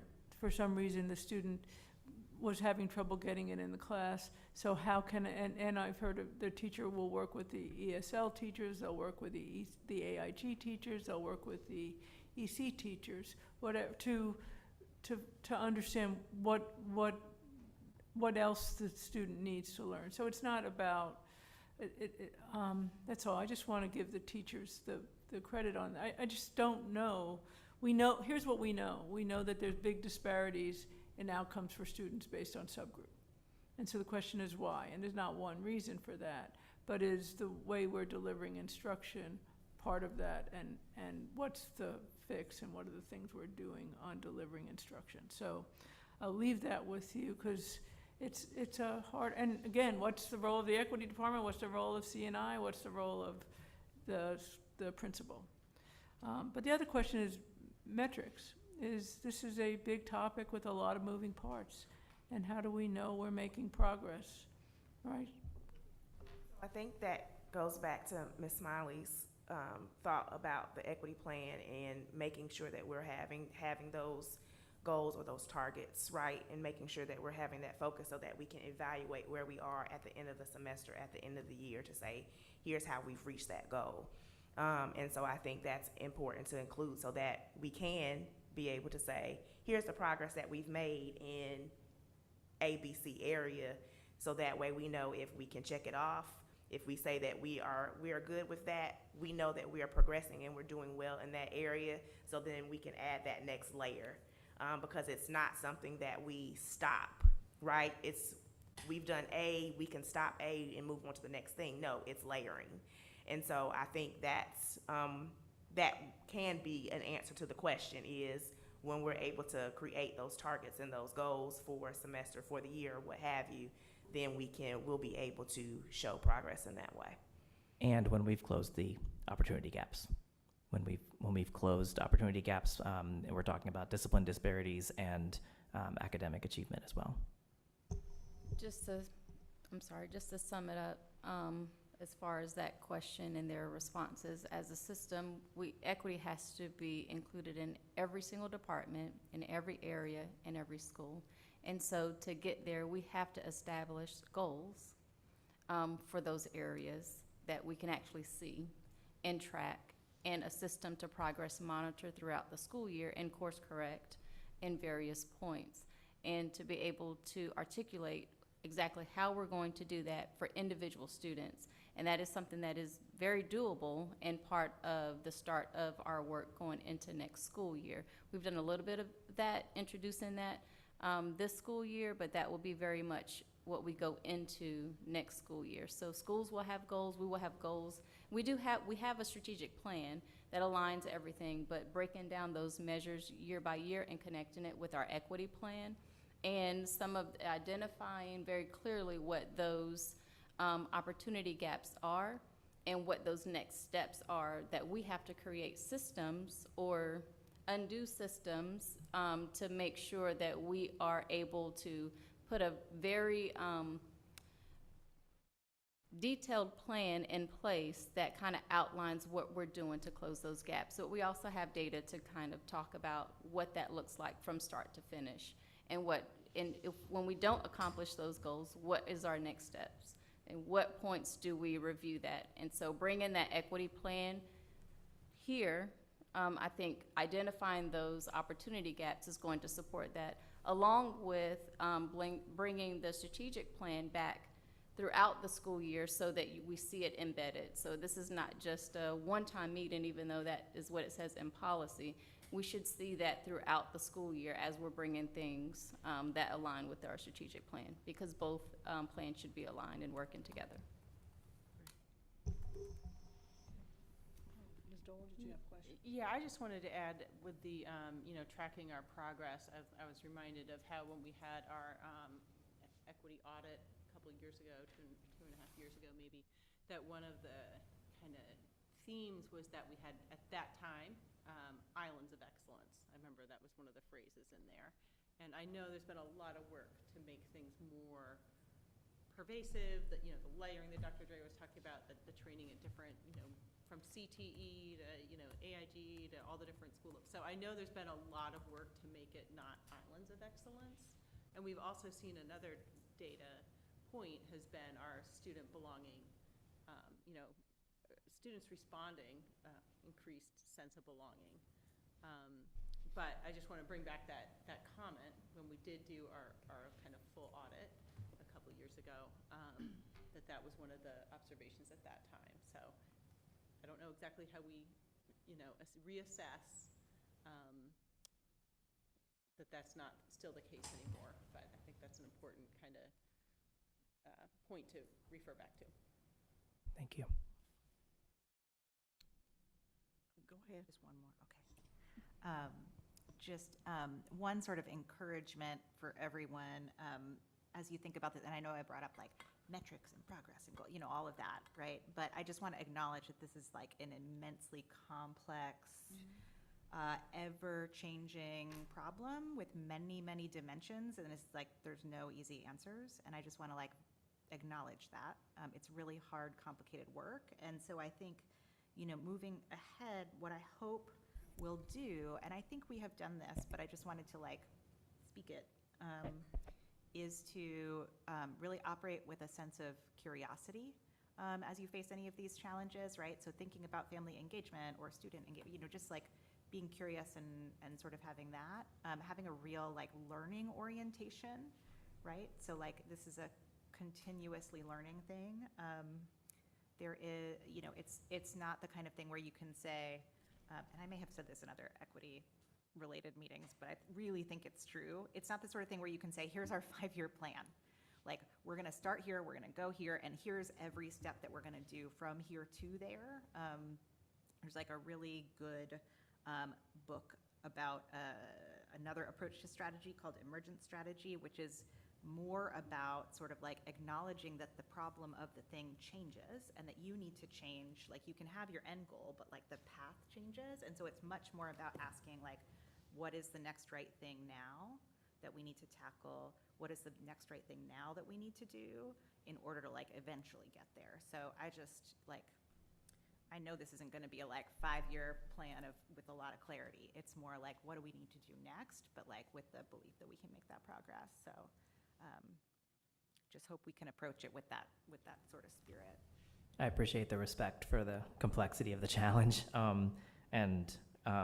I'll just quickly say I also appreciate the focus on curiosity. There's a sign above my computer and a sign leading out the door of my office that says lead with curiosity for that reason, both to lead as a leader, but also to start with curiosity. So I appreciate that. I'd just like to add that two things that you started out with, and I think Sandra Blevko would probably agree with me on this, is relationships. And it needs to be students and parents. Students, parents, and administrators are a great triangle relationship. And you've got a lot of complex things to do, and we see that. But I think building those relationships gets you to the end results quicker and with better results if those relationships are formed. And I know that it's not always easy to form relationships, but I know that we have a lot of parents that come into our district who really are appreciative of those relationships that are formed either with the people in the school, whether it's the teachers, the administrator, the Sandra Blevkos of the world. Those relationships help solidify those children in our district and help them grow. And another point that I think that you made at the very beginning was everybody has a different definition of success. And if you talk to any parent, there's some parents whose definition of success is my child went to school 5 days in a row.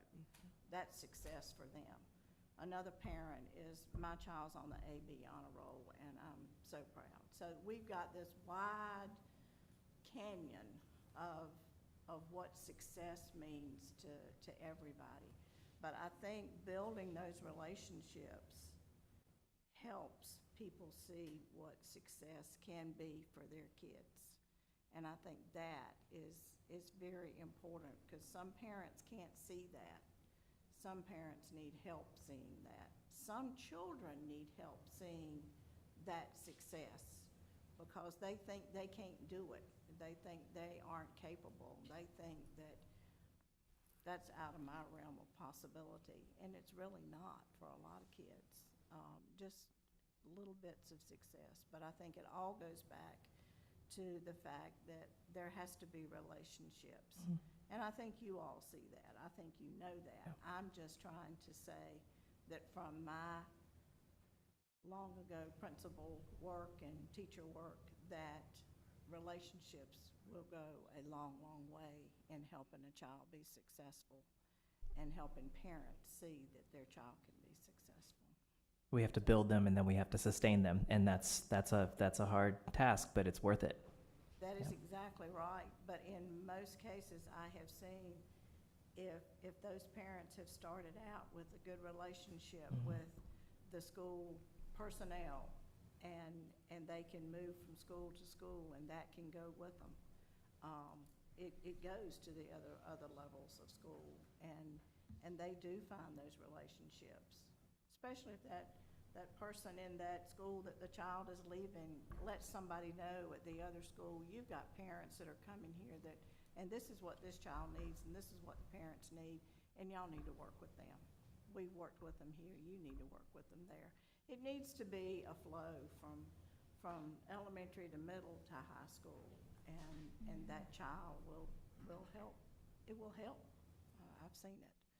So I appreciate what you're doing, and I know that there is a lot of work to be done, but we all have to do it, and we all need to get on board and work together to get it done. And those are just two important things that I have thought about tonight as I've sat here and listened to everybody else talk.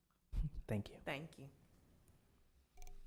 Andre, did you have your hand up? Yeah, I just wanted to give some quick feedback. I wanted to lift up Ms. Price's quote earlier on how I think it's very important that we learn the definitions between equity and equality. That's very important for our families and the community to understand. And then also Mr. Sathy's point on how we need to bring both sides to the table. So that way everybody has a direct communication and input. Sarah, your point about bringing sports, having that piece brought to the table too, and having student engagement and conversations is a great start. I remember when I was in high school, I had a best friend that I played basketball with. In the first year, he didn't want to play because he couldn't afford the shoes that we wore. So I think that's a great start for being able to engage our students and have the rest of our students be able to speak up and talk about the equity work that needs to be done. And then I just want to say thank you. As you can see, everybody has put in a lot of valuable information.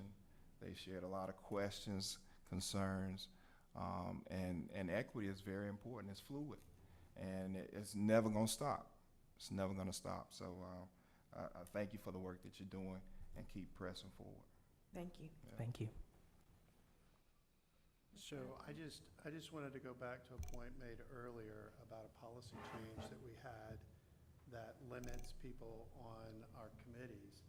And I want to make sure everybody realizes those limits are sexual offenders, abuse or neglect of a minor, a felony or a misdemeanor involving abuse or neglect of a minor. That's what barrier was put up. It's not every offense known. It's very specific to minors and sex offenders. So I just wanted to lift it up that this is not a barrier against every potential misdemeanor or felony. It's very specific. So I just want to make sure that we cleared up what was changed. But I think to get to that point, you'd have to go through a background check, and that's what I'm suggesting can be a barrier. There's some people who wouldn't be comfortable going through a background check, and we're talking about, a roundtable for adults. We're not talking about people in schools. So I'll come back to this conversation another time, but wanted to raise it. Okay. All right. Thank you all very much. Thank you. We appreciate the opportunity. Thank you.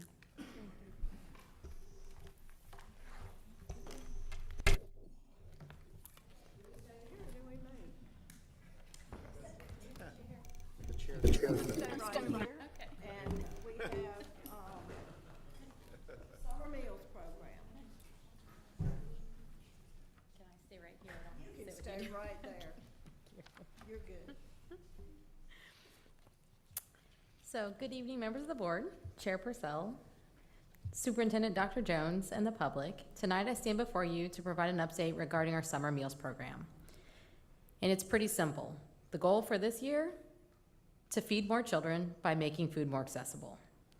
When the school year is over, some of our OCS families who utilize school meals daily to provide breakfast and lunch for their students may struggle with providing the nutritional resources. The summer meal program is designed to help families bridge that gap by providing a free meal to any child under the age of 18 at any of our participating sponsored sites. In planning for this year's program, we know two things. First, the cost of food is increasing. Right? We all notice that every day when we go to the grocery store.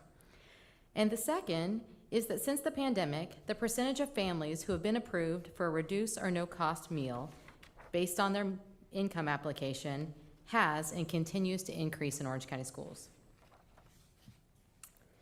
So it's important to note that all students participating in OCS camps will have access to breakfast and lunch at no charge. School Nutrition Services would also like to say a big thank you to our community partners which are hosting sites this year and supporting Orange County students. Both Eflin Cheeks Community Center and Cedar Grove Community Center will be hosting open feeding sites that are open to the public. Note, in these particular instances, food must be consumed on site at those locations. So as far as the Orange County Schools Summer Meals Program, we intend to operate June 10th through July 26th. And we are excited to announce this year that we will have a non-congregate site, meaning that families will have the opportunity to take the food home. What we have to note is that anyone who is requesting a specialized diet due to allergies or any other special medical condition just needs to submit an SFSP medical form to the Child Nutrition Office, and those forms will be available on our website in the very near future. So regarding our multi-day meal distribution, families can register to pick up a 5-day meal box, including breakfast and 5 lunch options for every child in their household. Registration will be required to participate in this program. A registration link will be posted on the OCS website. School Nutrition Services will collaborate with school social workers, the family liaison team, and the front offices of our schools to ensure that families are made aware of this program offering. Currently, we have 2 school sites approved for meal distribution, but we're analyzing the benefit of additional sites. So again, families will just need to indicate the location they want to pick up, the names of the children in their household that are going to participate, and the names of caregivers who are approved to pick up meals for their family. As the price of gas and food is increasing, this is a great option for our families to travel one time to pick up meals for the entire week. It is important to note that students who are participating in an Orange County Schools summer program and receiving meals at those school sites will not be eligible to participate in this multi-day program. Distribution will be a drive-through at those sites. NCDHHS has also announced a new summer assistance program launching this summer to assist families with the purchase of food for children while they're out of school. And I find that it's important to be able to share this information with you and to get it out to our families. So families will receive a one-time debit card for each child who's approved. Most children who are already eligible for free or no-cost meals at the schools will be automatically enrolled in this program. These include students who are directly certified, who are categorically eligible, or who have an approved meal application on file with the school. An improved list of students will be provided to NCDHHS in the beginning of June. So it's important to note for families that if they want to participate in this program, or if their income has changed, they just need to contact the school to submit a new application by the 1st of June. That way we can get them on this list. And also to note that students at partnership will have to apply with NCDHHS to participate in this program if they are not categorically eligible, meaning that if they are not directly certified or if they don't meet one of the categories above. And the applications are available online on NCDHHS's website. Paper copies will also be made available at each school site and at the Orange County Schools Welcome Center. And any questions regarding specific student eligibility in the Starbucks or in the Sunbucks program, sorry, thinking coffee, should be directed to the school nutrition office. So if a family has questions as to whether their student's name was included on that list or whether or not they meet one of those categories, we will be able to share that information with them. And it's important to note that they have to call us at the office because a lot of this information is protected and we will have to share it with them. So any questions regarding summer meals or the program? Yeah, I was wondering, this sounds great, and thank you for the Efland. I know we're doing it out there, and just, so we have kids that are gonna be in our summer program, but the food's available to any kid, so it's Correct, a lot yes. more, so thank you for that. I was wondering if you have a site to serve the New Hope families, the New Hope and Standback families. And in the past, Gateway has been a site, and you know that New Hope is doing some tutoring at some of the trailer parks, and or there's the camp. I'm just wondering if that's possible to create a site that's convenient for those families. I think we can definitely look into that. We would have to look at logistics. Also, the hope was for those families that are at New Hope to be able to come pick up the multi-day box at New Hope Elementary. So they would just have to come one day to get all 5 boxes, and they wouldn't have to make the trip every day to get a hot lunch. Ms. Smaller? Just 2 things. One, so the multi-day, that's great. Is that going to be like during school hours? Have you figured out sort of when that distribution would be? So we are looking at 2 different times. We are looking at, during the lunch period, to basically focus on our caregivers that would have the ability to go and pick up the meals at that time. We're also looking at an evening pickup or a late afternoon evening pickup to be able to support those families that may need a different time. Yes. That's terrific, that's terrific. And then the other thing, yeah, I hadn't, or maybe I just hadn't read very much about this, the Sunbucks thing that the DHHS is doing. So that's $120 per eligible child Yes. for the summer. And so will those, if a child is already receiving free or reduced price lunch here, will they, that'll sort of automatically be sent to their home? Yes. Is that how it'll work? Yeah, they will receive a debit-like card that will be mailed to their house. And that's a totally separate program, so that could be used for like dinners and things like that as opposed to the. It's slated to replace the PEBT card. Yeah, that's great. Any other questions? Ms. Doyle? Just real quick, I love the text food or comida to that little 304, 304. I'm sure that's going to be broadcasted. Website, nothing. I like that simple access. Thank you. Yes, that will be done on both the state's information and also on Orange County Schools information. Anything else? Thank you. Okay, I think I'm here again for the next one. So I'm going to put back on my glasses so I can read everything. Next one is pricing, meal. So the next topic that I have to provide information on tonight is regarding the current status of our school nutrition program, to discuss challenges and anticipated increased expenses for the future school year, to propose measures for mitigation of those additional expenses, and to make a recommendation for school year 24-25 paid student meal prices. Included with this agenda item were a few slides that are beneficial in discussing this information. For those that have been on the board for several years and are aware of this information, I apologize for the repetition, but I wanted to share some background information on how the school nutrition program services works. So you have a clear understanding of how our enterprise system operates, including our revenue streams and some of our expenditures that we plan or we anticipate increasing. So school nutrition is an enterprise system. Think of it as a separate business operating multiple restaurants within the school system.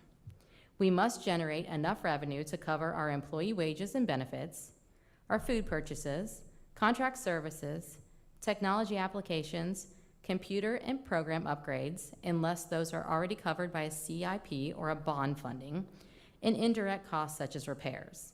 This program is directly dependent on high student participation, which includes both the number of days that the students are in the buildings and the number of reimbursable meals which are purchased. So when it comes to recurring earned revenue sources, our primary source is federal reimbursement dollars.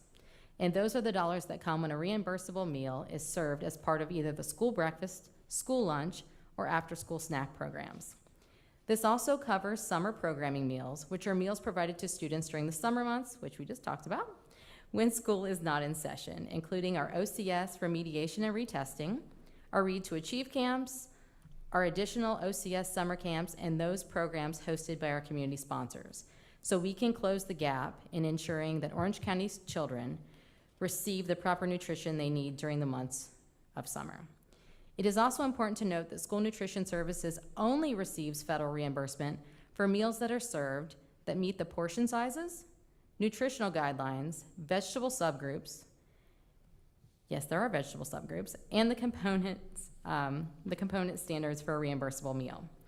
So when creating a meal, we have to put together the puzzle pieces of how to offer a lean protein, whole grains, vegetables, fruit, and low-fat dairy, and still maintain the caloric requirements for elementary, middle, and high school tiers.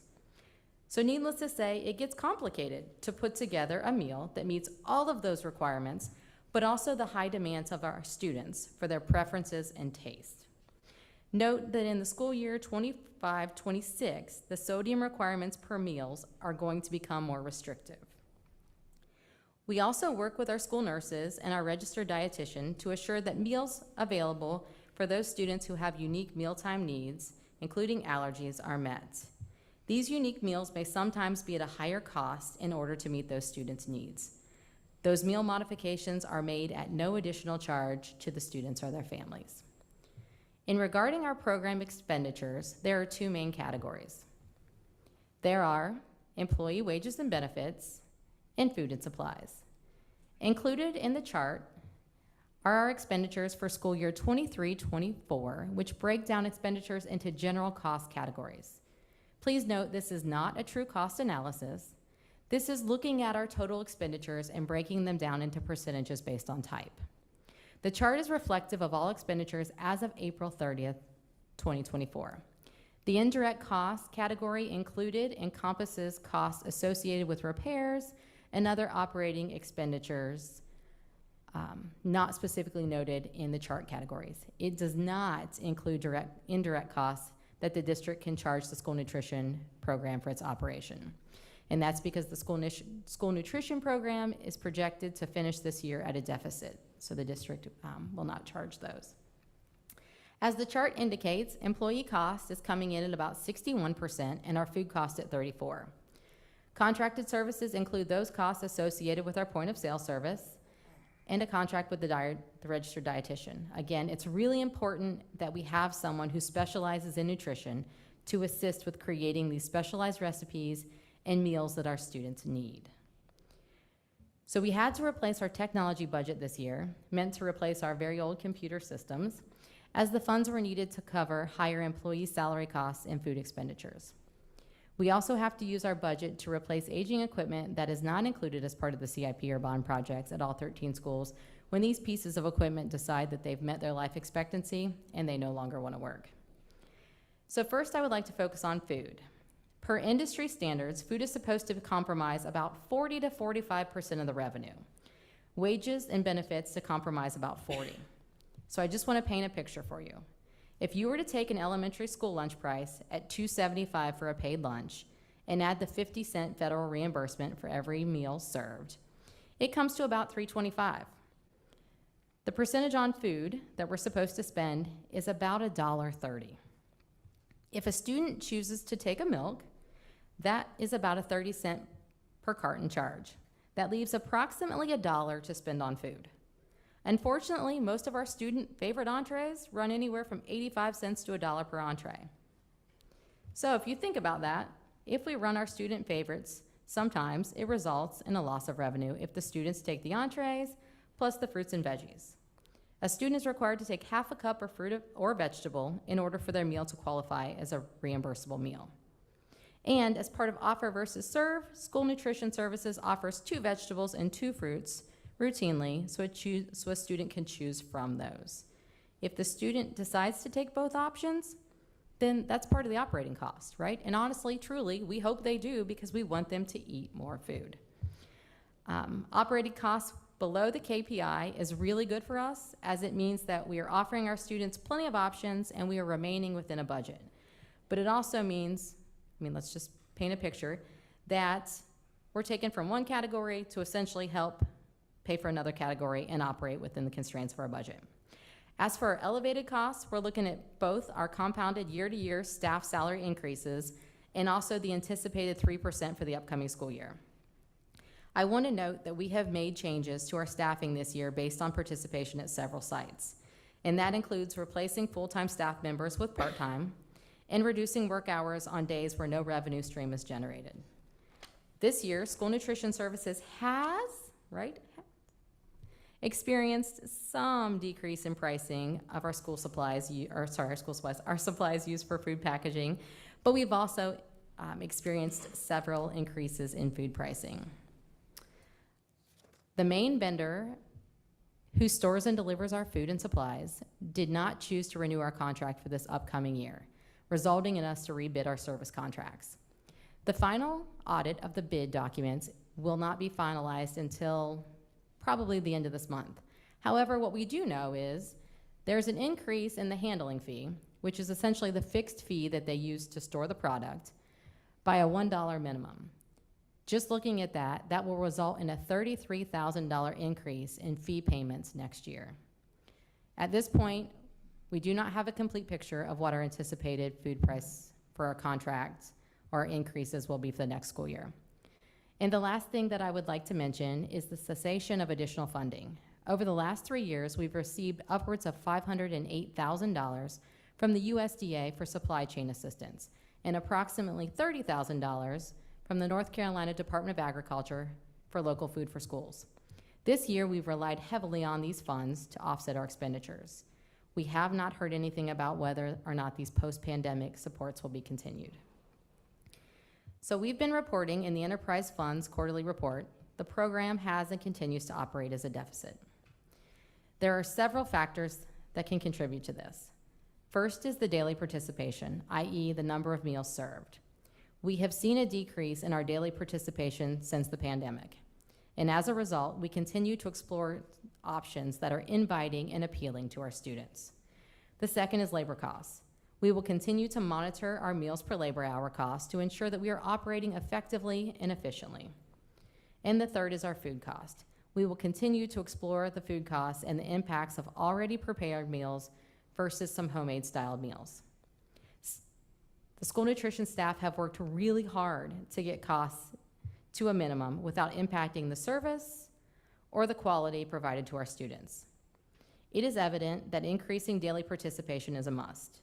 The graph reflects the number of students by school that have been approved for a reduced or no-cost meal, which is the blue bar, compared to the actual number of approved students served, which is the red line.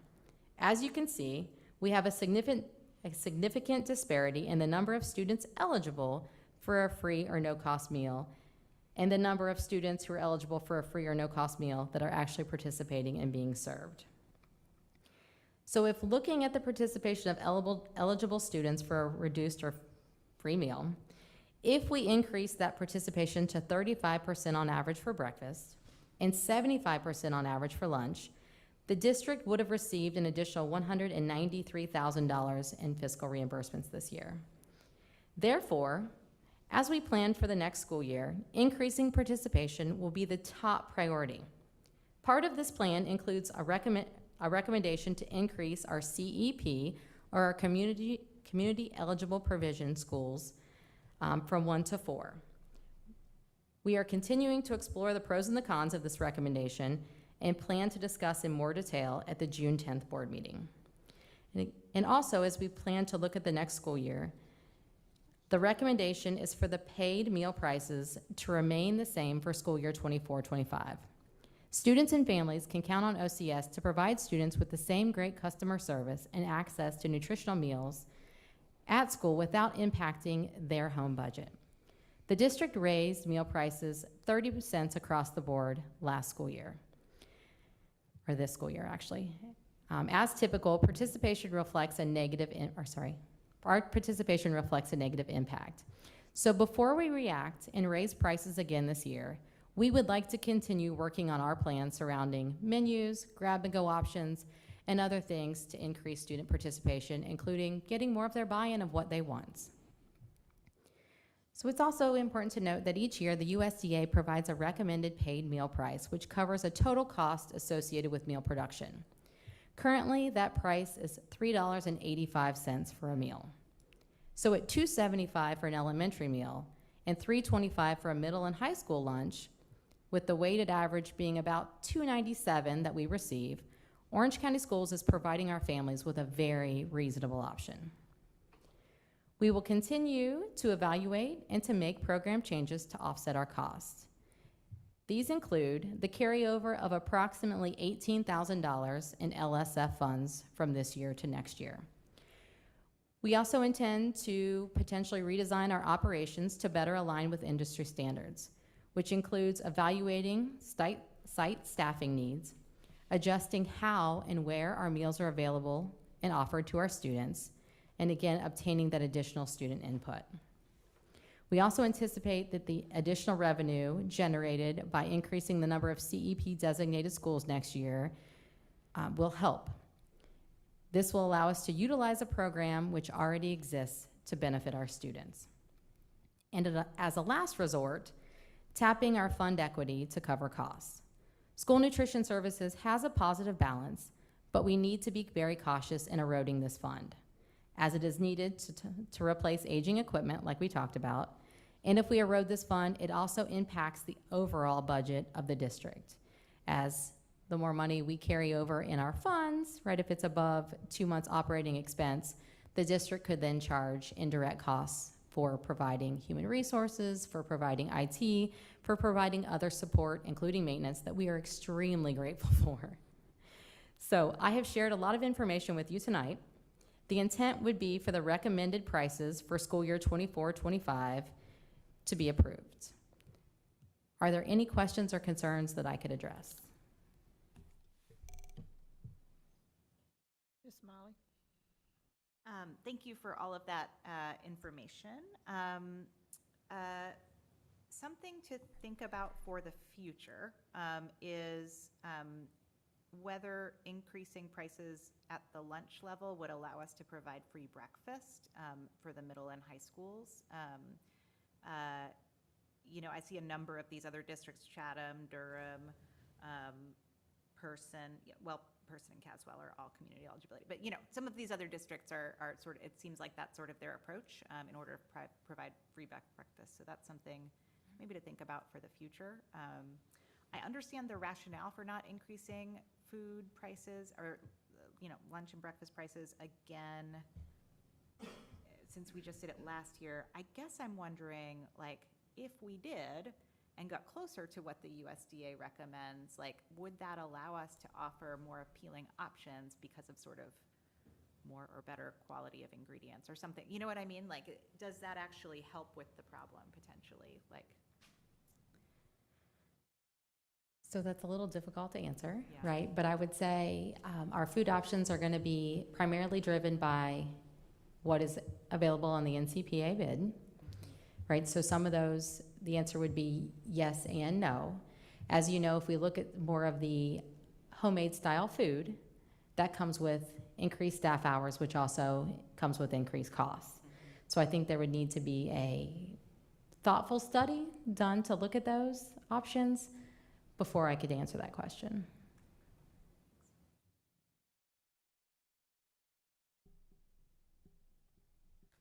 Any other questions? Oh, Ms. Hauser? Yeah, can you not sure I fully understand the bar chart and the line chart. The chart, and it was that, if you go back a couple of, where's your presentation? But you were showing, with the bars, the number of kids that are eligible for free and reduced lunch meals, and what was the red line? The red line is those that actually took those meals. Got it. Or who are taking those meals on average, the average And participation at those sites. And those meals are reimbursed at the USDA rate, not at our meal prices, correct? Correct. Yep, they're at the USDA rate plus the administrative fee. Yes, ma'am. So that's where you think the problem is kids that are getting free meals are not taking free meals, and we only get reimbursed if they take them. Well, I think overall, we're looking at increasing participation period. What I would say to this chart is if families are eligible for a free or reduced price meal, there's services and resources here that we could provide to assist them. So our goal would be to increase participation overall, but in doing that, we would hopefully be able to benefit those families who need it most. Got it. But also, the economics are favorable if we, right? It's versus, because in that group is not sensitive to our meal prices, right? So I'm just trying to understand this. It gave us a lot of data. Second question is on our fund balance. We have a substantial fund balance in the Child Nutrition Fund. Is it like, did I see $1 million, $2 million, something like that? Currently, we're operating with about a 5-month operating fund balance. Yes, ma'am. Okay, so what are we allowed, and you say we're operating at a deficit, so what are we allowed to use the fund balance for, and what are we not allowed, so why can't the fund balance be used to help with the deficit? And is it committed? Typically, what is stated is, right, the USDA has set up the program to where revenue is we're supposed to generate enough revenue to cover the program.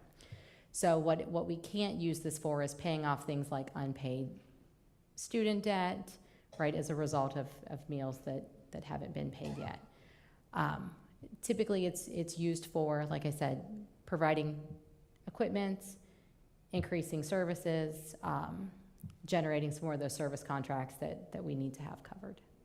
So if we wanted to build on Sarah's idea, if we wanted to do a pilot to say, if we did this, would that generate more participation? Could we use the money?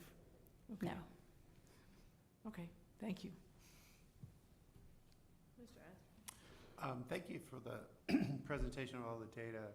One thing that I'm curious about is this shows all of the meal parts, but what about the additional items that are sold, like the juices or the ice cream? Does that help offset some of these items? Or, you know, do you have an idea of what percentage those items go for versus, you know, how much we make off those? So right now, our supplemental sales, yes, do help with the revenue, because of course that's a revenue source. It's not our primary revenue source, but it's definitely a revenue source. We are looking at right now about a 30% to a 50% markup as far as revenue for all of those. When you look at comparing the revenue of a supplemental sale to a meal equivalent for lunch, it's usually every 4.75, I believe, for supplemental sales, 4 or 4.75, that generates about the same reimbursement or same increase in revenue as a lunch. Okay, thank you. It sounds like you're going to come back to us with an analysis about the community eligibility provision and whether to use that. When you do, it would be helpful to also understand any other like unintended consequences of that, or like other ripple effects in terms of our understanding of student demographics. I know that there's some complexity in the CEP that I've looked at, so like understanding that, the money side of that. And then, gosh, what was my other thought about this CEP thing?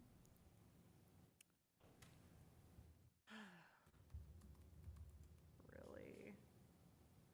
Well, it's gone now. I'm going to remember it later, and I guess I'll email you Send about it to me, but yes, ma'am. yeah. Okay. Okay, thank you for all of this information, and thank you for doing the lunches for the kids during the summer. That's, and the meals, not just lunches, but meals, so we're very appreciative of that. So we need to vote to keep the meal pricing the same as it was for this current year. Motion to approve? Second?